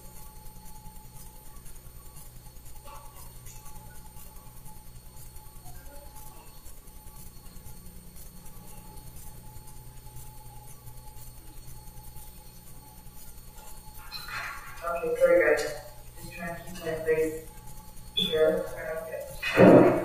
And we'll move on to F2. Trustee McNally, please. Chair, that's your job. Thank you. And we move to F3, and that also is your motion, Trustee McNally. I'll read the draft now. Public education in British Columbia is systematically underfunded for more than a decade. Taxation levels for corporations and wealthy individuals have dropped significantly since that time, and the effect of stealing billions of dollars from public education and public services in general. Not something that you're anything you don't know or do like that. The staff and previous boards of school districts have done good work in maintaining the services they have maintained, but there's no more to be cut. It is difficult to explain how the annual millions of dollars in one-time savings works. Surely there will come a time savings on this field, and there will be no more one-time millions to be counted. Compliance with Ministry of Education directives in regard to setting the development budget and context that makes chronic underfunding and increasing offloads to school districts has to stop here and has to stop now. We just have a new example of the arbitrary offload to districts and withdrawal of common funding. This is a quote. Unjust laws exist, shall we consent to obey them, or shall we endeavor to amend them? And obey them until we have succeeded, or shall we transgress and outrun? Citizens generally under such a government as this think they ought to wait until they have persuaded the majority to follow them. They think that if they should resist, their enemy would be worse than the evil.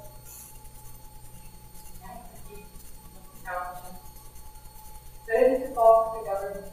That it is the fault of the government itself that the remedy is worse than the evil. It makes it worse. Why is it not more apt to anticipate and provide for reform? Why does it not cherish its lifetime workers? Why does it not encourage citizens to be on the alert, point out its faults, and keep it? That's only good for it. So public education is the foundation of democracy. That is why it's not trivial concept for Martin Luther King's statement. And I always hesitate to get up close to Martin Luther King's statement. I feel like I'm putting myself in something that I don't deserve to be around. But it did say, one has not only a legal but a moral responsibility to obey just law. Conversely, one has a moral responsibility to disobey unjust law.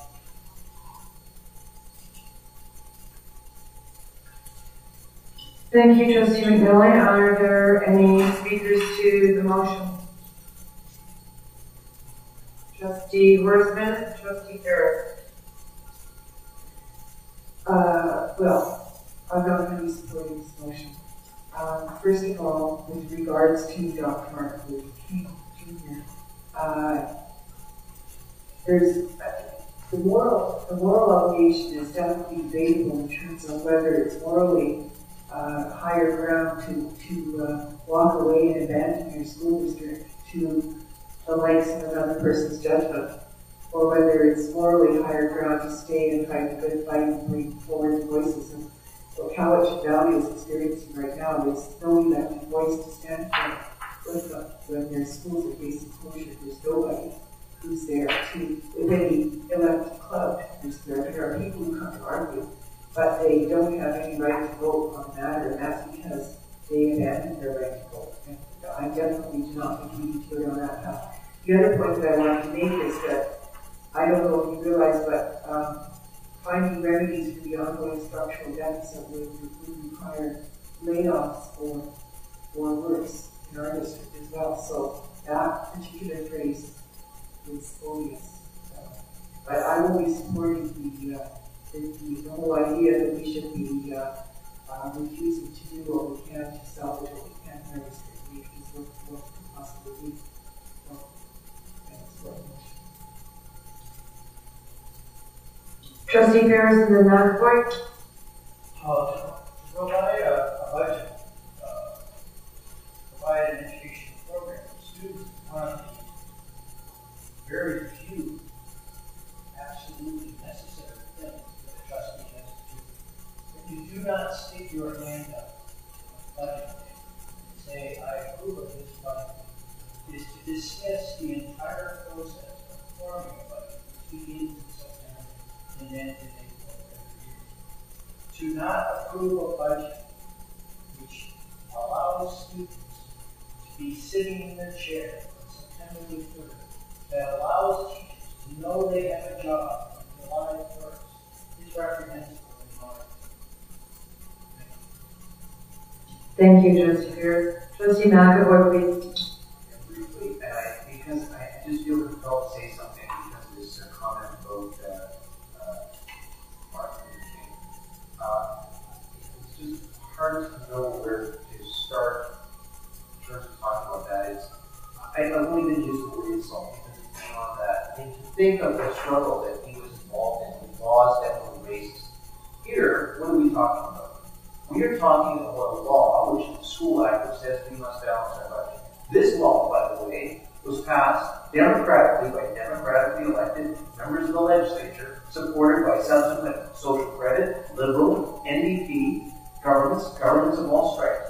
Not once has this board made a motion from any trustee around this table to say that the law of balanced budgets in school act should be repealed.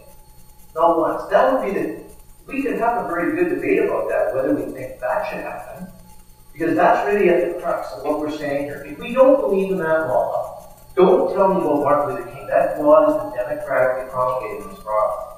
If we oppose it, if we think it's a bad idea, if we think the province has no right to tell school boards their budgets should be balanced, let's have the discussion.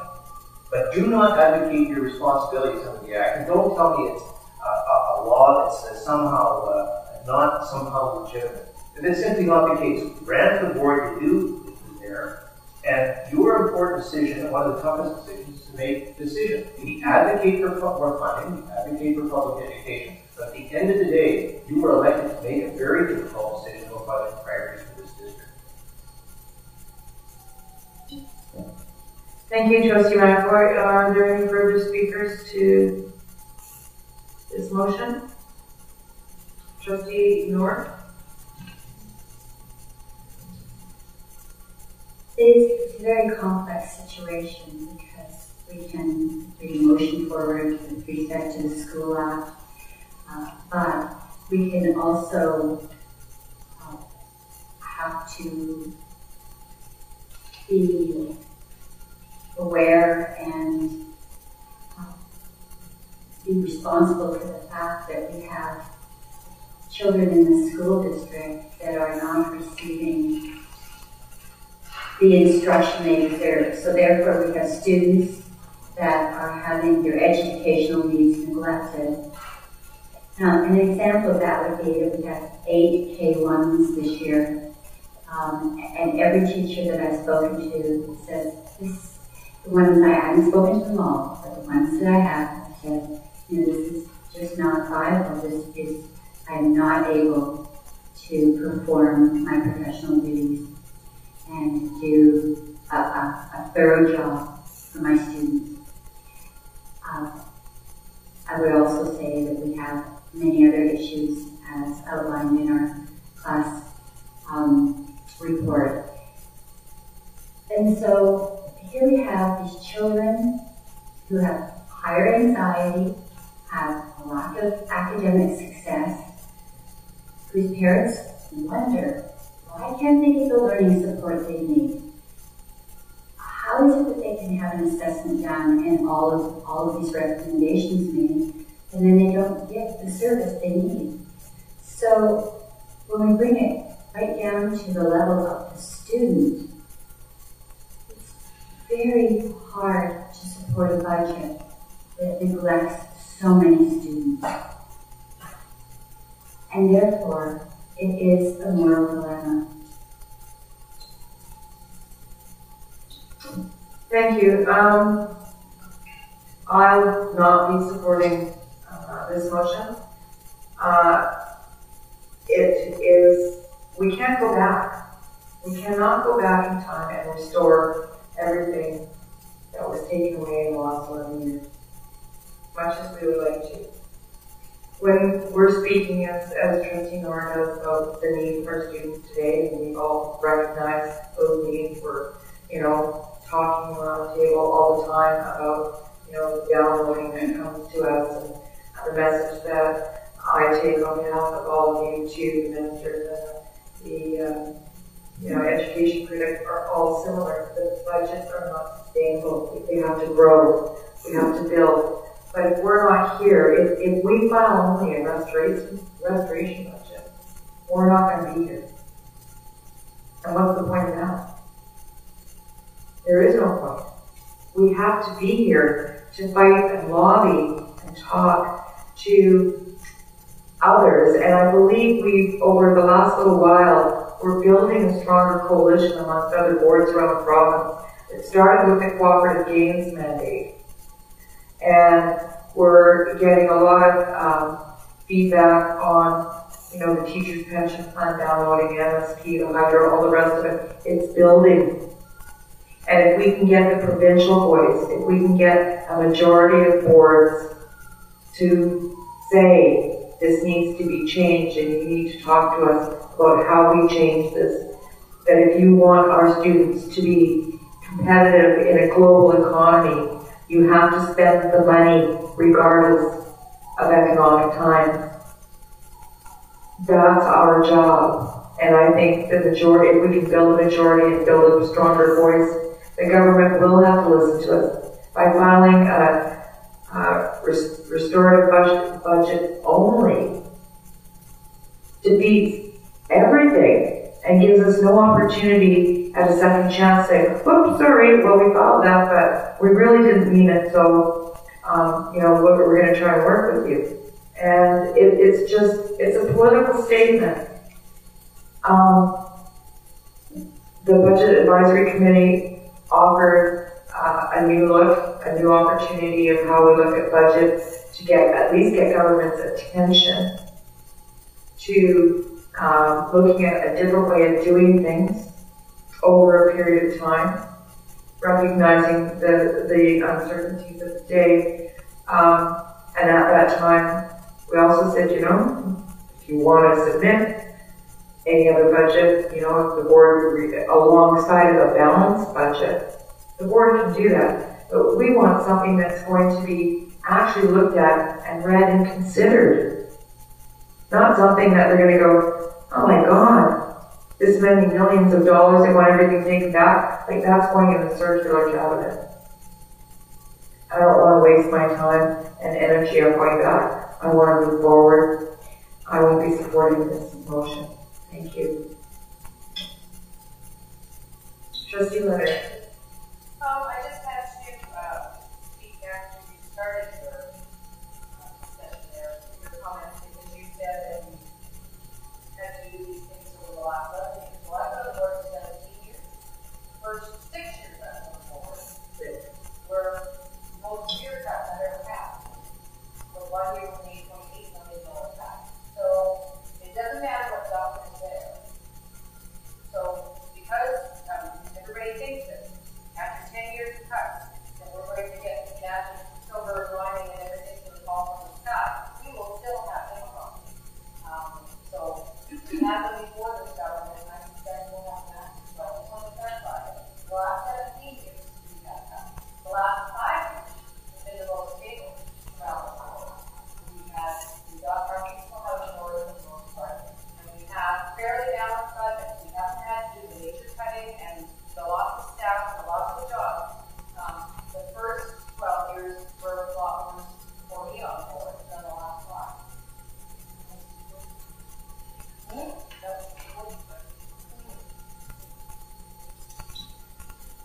Thank you, Trustee Leonard, and thank you for the history. It's true. And we, as a board, need to recognize that we have to work with whatever government is there in ensuring that they understand the importance of public education. Seeing no further, I'm sorry, Trustee Lauren Galindo. So, I'm not going to support this motion either. And it's not because of the lecture that we just received from Trustee McAvoy.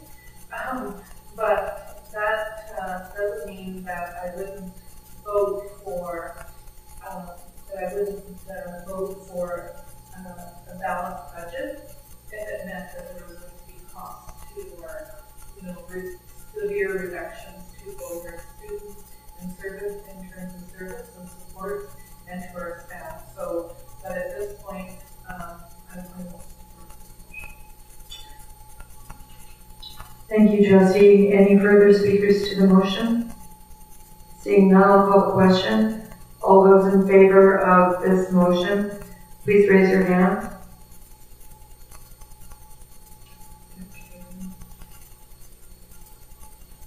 And all those opposed?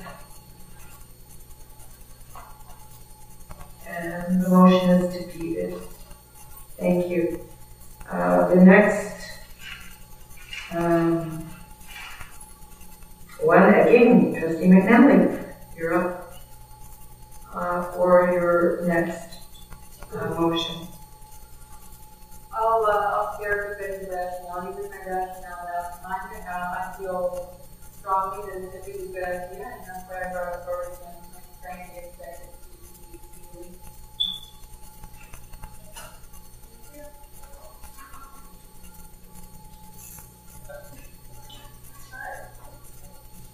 Oh.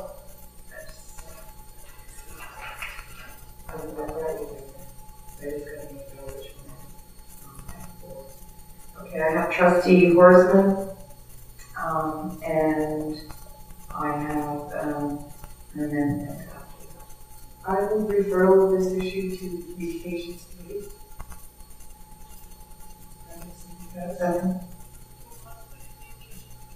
It's being called it has been called the ad hoc committee, but in fact it's committee to look into board's communications. Public engagement. Oh, public engagement, good.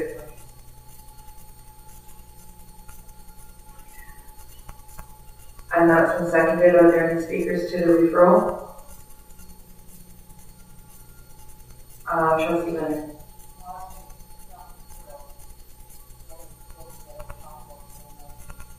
Well, she's moved the motion to refer right away. The motion is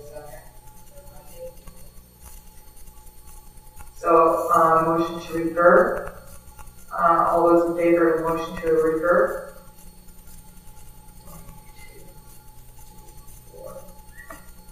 5. Michael, you're voting for the motion to refer. Okay, and those opposed to the motion to refer? And that's 3. Okay, so the motion to refer passes. So that goes to it.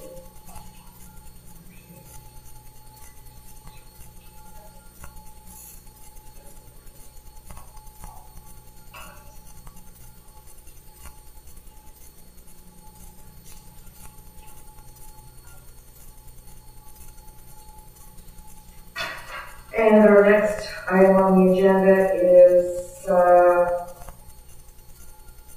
Trustee Noor. Now, Trustee Noor, have you given further consideration to my suggestion from earlier this evening?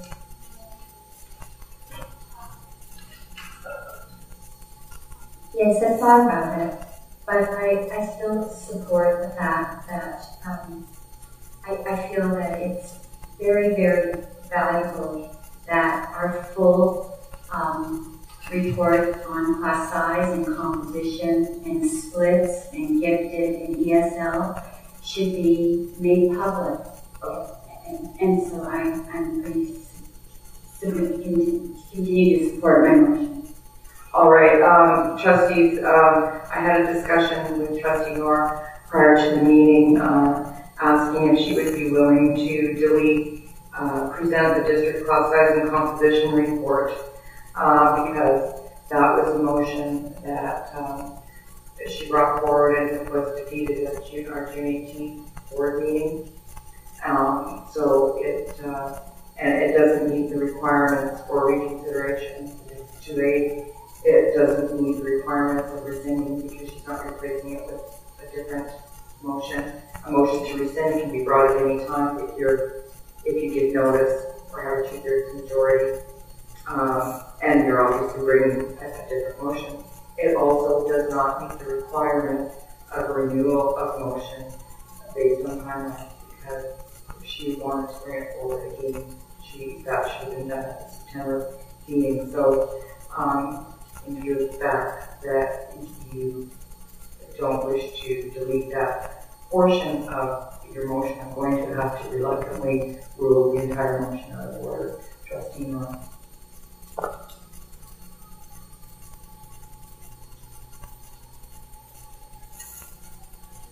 And our next one is, I'm sorry, was McNally? Actually, Chair, I'll manage them later on the detail that I'm going to Do you want, I mean, we'll deal with it now. Sure, yeah, no problem. Yeah. I'm trying to cover all of the various Okay, it's three things. Just shortly to look at, but Diane sent me the request via email and then asked that I send it to all trustees. I will. There were three things I looked at to try to see if I could let the motion stand, which is reconsideration, rescinding, and renewal of motion. Okay. Just a caveat though, this is not up for debate through email. If Dr. really wants to be debated, come back to it. It's not real. They just want to know what I'm basing it on, so I'll give them the pages of the book that I looked at and so on and so forth, so they can look at it. We're next on to Trustee Nor's motion at 6, letter to the Premier Minister of Education. Trustee Nor, please. Thank you. I have a seconder. Thank you. That the Board of Education School District 61 write a letter to the Premier and Minister of Education expressing concern about the Board's ability to maintain the service level for student achievement in the Greater Victoria School District, as the district will be responsible for many new and unanticipated costs. We received via email a letter sent to the Minister of Education from Central Okanagan. And in that letter, there was an itemized account of all the downloading for a total of $3,400,000. And it was very, very effective because it was so easy to read and it was so clearly delineated. And I would like to see our districts convey this in the most current number of downloads, a total costing, and that therefore then it would be an advocacy letter and it would go on our website, and so that our public and parents would be able to see this. And this is the presentation, so very Central Okanagan School District number 23. So, I'm sorry, did you want to attach that to No, I wanted to just use that format. That format. As a way of writing a letter to the Premier Minister. Outlining all those, and that would be specifying. I'm sorry, I thought you trustee Leonard. I'm just trying to verify that I understand. So you want the motion to read that we write a letter, but you want more specifically to write a letter following that formula? Yes. Which outlines the specifics that you're talking about, new unanticipated? Yes. Okay. Trustee Leonard and then Trustee Morrison. Well, I'm always in favor of writing a letter saying that we have certain costs that we've identified to download to us, to ask for that money. And specifically, to just ask the minister to maintain, to have our board of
Thank you, Trustee Leonard. Did you want, I've got Trustee Horseman and McAvoy. Do you want to speak before? Would you like to? Fine, please go ahead. If I understand the motion, it is to talk about the teacher's pension plan and the lack of fallback funds that we are no longer receiving, and therefore be specific regarding those issues and the budget pressure that will occur because we're not receiving those dollars.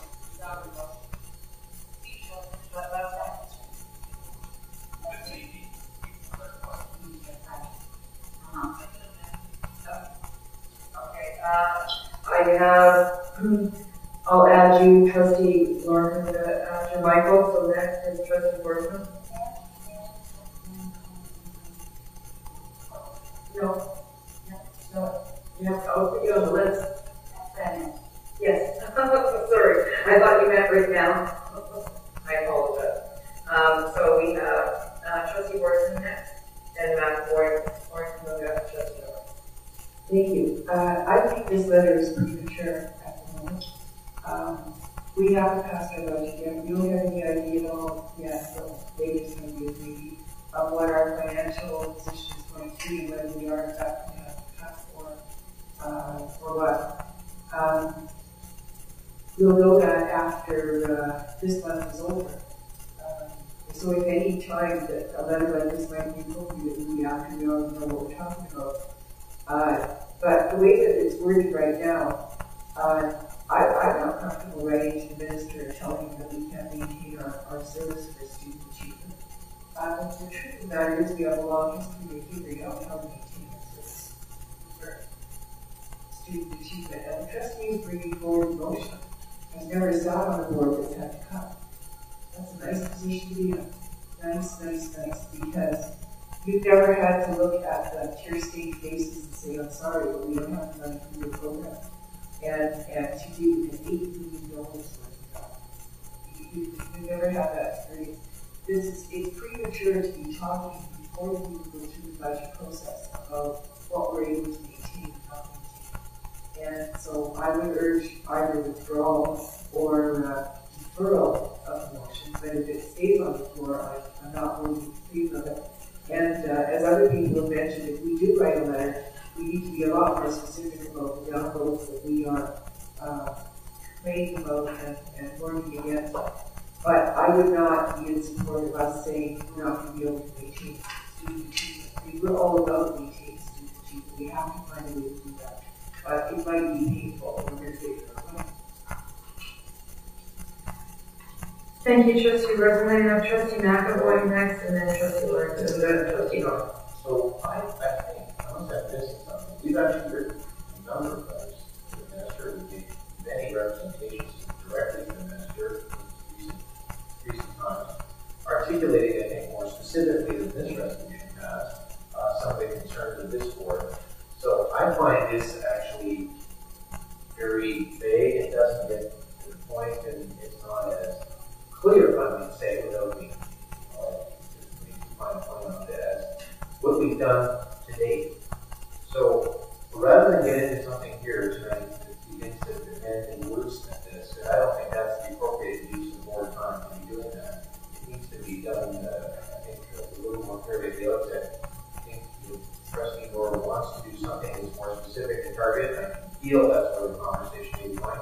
I would say, I'm not sure which is ed policy or ops. I'm not sure which is the right committee, but budget item, maybe ops. And that's where we get it rather than start to try and craft like a committee. Well, and before the written stuff, remember, because after the 14th of April, there's no government right, there's no administrative. Yes, but the truth, the reality is there's a high likelihood that we will see it under budget process, and so that's we've got some specific things to say it, but I don't know. There's no doubt. There's no doubt. Yes, there is. Definitely there. So, Trustee Lawrence, please. So I would just like to recommend an amendment to it. unanticipated costs such as teacher pensions, BCTC fees, any back funds, like, that we just be clear on what that is. And incorporate those things within the motion. What about? Okay, so speaking to the amendment. Is there a seconder to the amendment? Okay, so we've got an amendment on the floor now, so that anticipated costs such as teacher pension, plan increases, and then et cetera, which we can get the details of because Michael's right, we have discussed them. They are in the letters that are on the application already. So, Deborah, I'm going to, well, you're going to speak on the main motion. You want to speak on the amendment? Okay, go ahead and speak on the amendment. So I didn't specify the downloading because I have this letter here, and I should have included it because Central Okanagan included MSP increases of 4%, general inflation of 2%, BC Hydro increase of 1.44%, and the transition back to GST from HST. So maybe this should be referred to ops, and we could review the total cost, post-budget presentation. So now we have a referral with your, okay, first of all, let's, we're supposed to work backwards. So motion to refer. All those in favor of the motion to refer to ops. And that's pretty much unanimous. And now we move back to the amendment, which is, but you want it, yes. Okay. And you can send that, like, put it together a little bit, add it in, and when you send it to us. Okay, and that's great, everybody. Thank you. And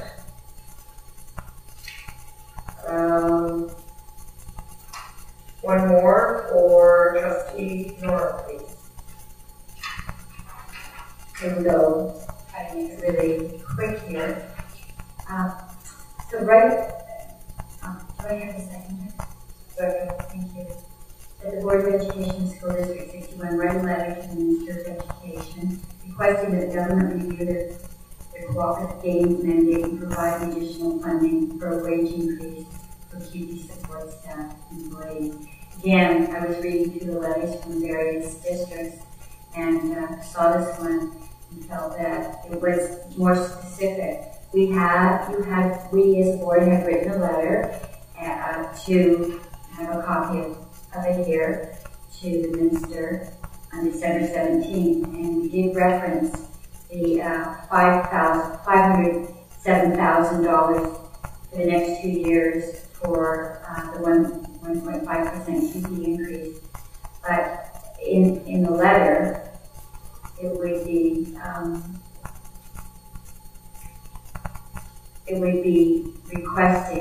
clearly requesting that this be put back to the ministry or to the government.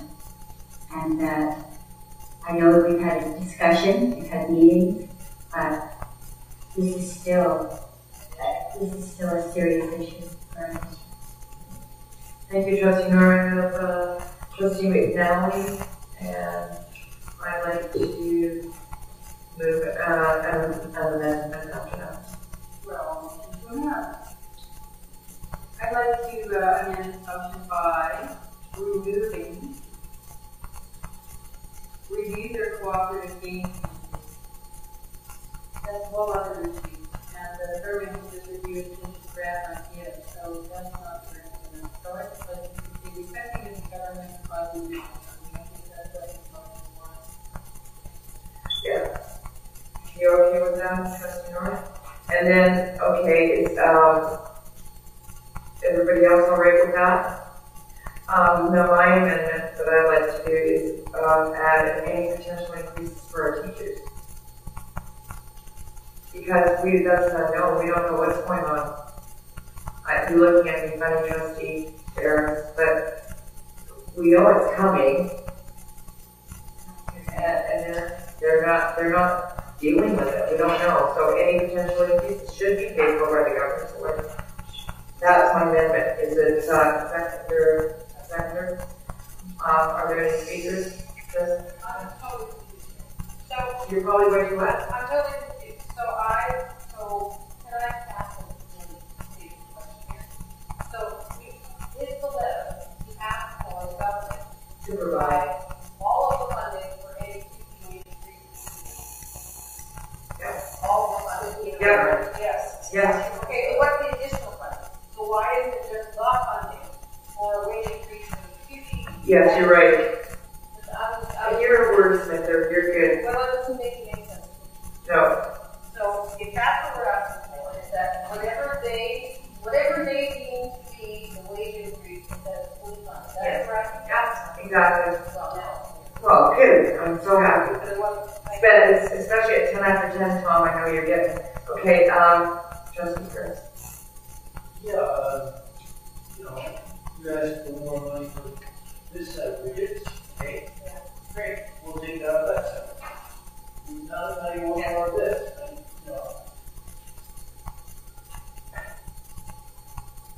To do this exercise, you could consider the idea of we would hope that all future wage increases will be accompanied by an increase in overall education right, to accommodate this. Again, very specific. Say, please give our community workers an increase in able to get teachers. Please give our teachers increase, well, we'll take that from the funds. I don't know. So, are you saying that you're okay with it? I'm saying that this is just a letter to ask for more money. I know you want to go home. Trustee McNally and Trustee McAvoy. I think actually follow up on what Trustee Harrison said, but I would with Trustee Leonard here on the additional. And now that Trustee Harrison spoke, I think that we should cover off that. Any additional money doesn't mean anything anymore. So, I think we still want to cover.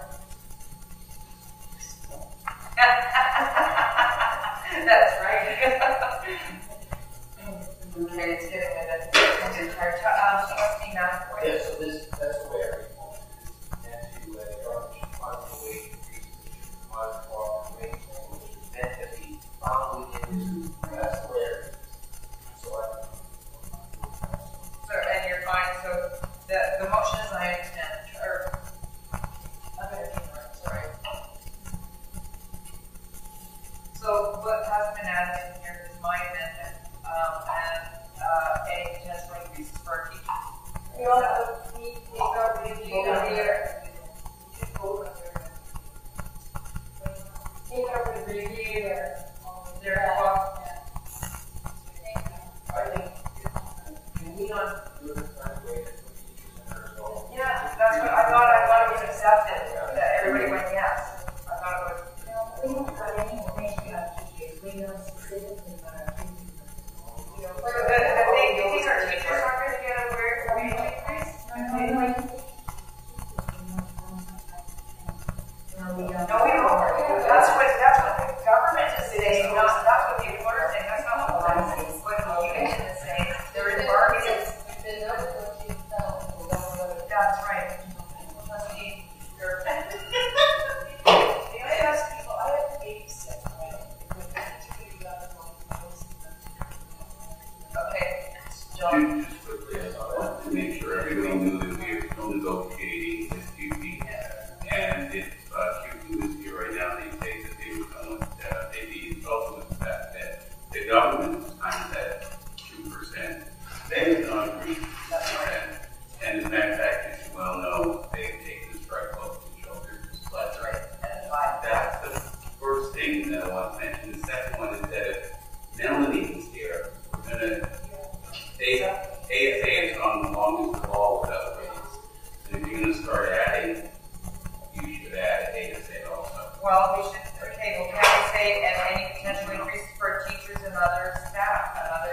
Unionized staff.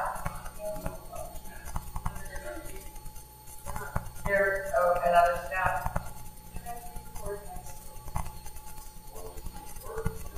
Okay, let's can we make a referral maybe to ops, well, because we still do have time. This is premature. I think it can go to the next meeting. We got the funding envelope for right now. We don't know till after Wednesday. Well, I expect that they've not given us, they haven't given us the funding for what they haven't negotiated. I know. So we still have time to develop the whole month. But this has to be redone because it has to be all in place. And the term is actually full fund. We've always asked for full funding for any negotiated wage increase. Deborah, I think you're hearing that everybody. Right. Yeah. I think we just refer to offers. Okay. Yeah. Well, wait.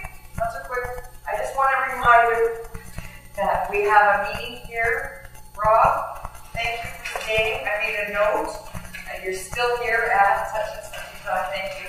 But this is a reminder of our budget presentation meeting on Wednesday here at 7 o'clock. Okay? This is just where our Secretary Treasurer will. Pretty much. Although I'm in solitaire now. So we'll know what we're talking about. Thank you, everybody. Good night. Thank you. I'm just looking at everybody agrees on mine and then we'll bring it in the wrong guy.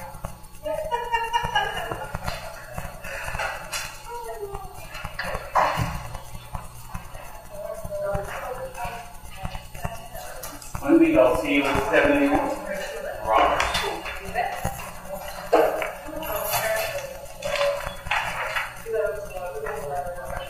Thank you.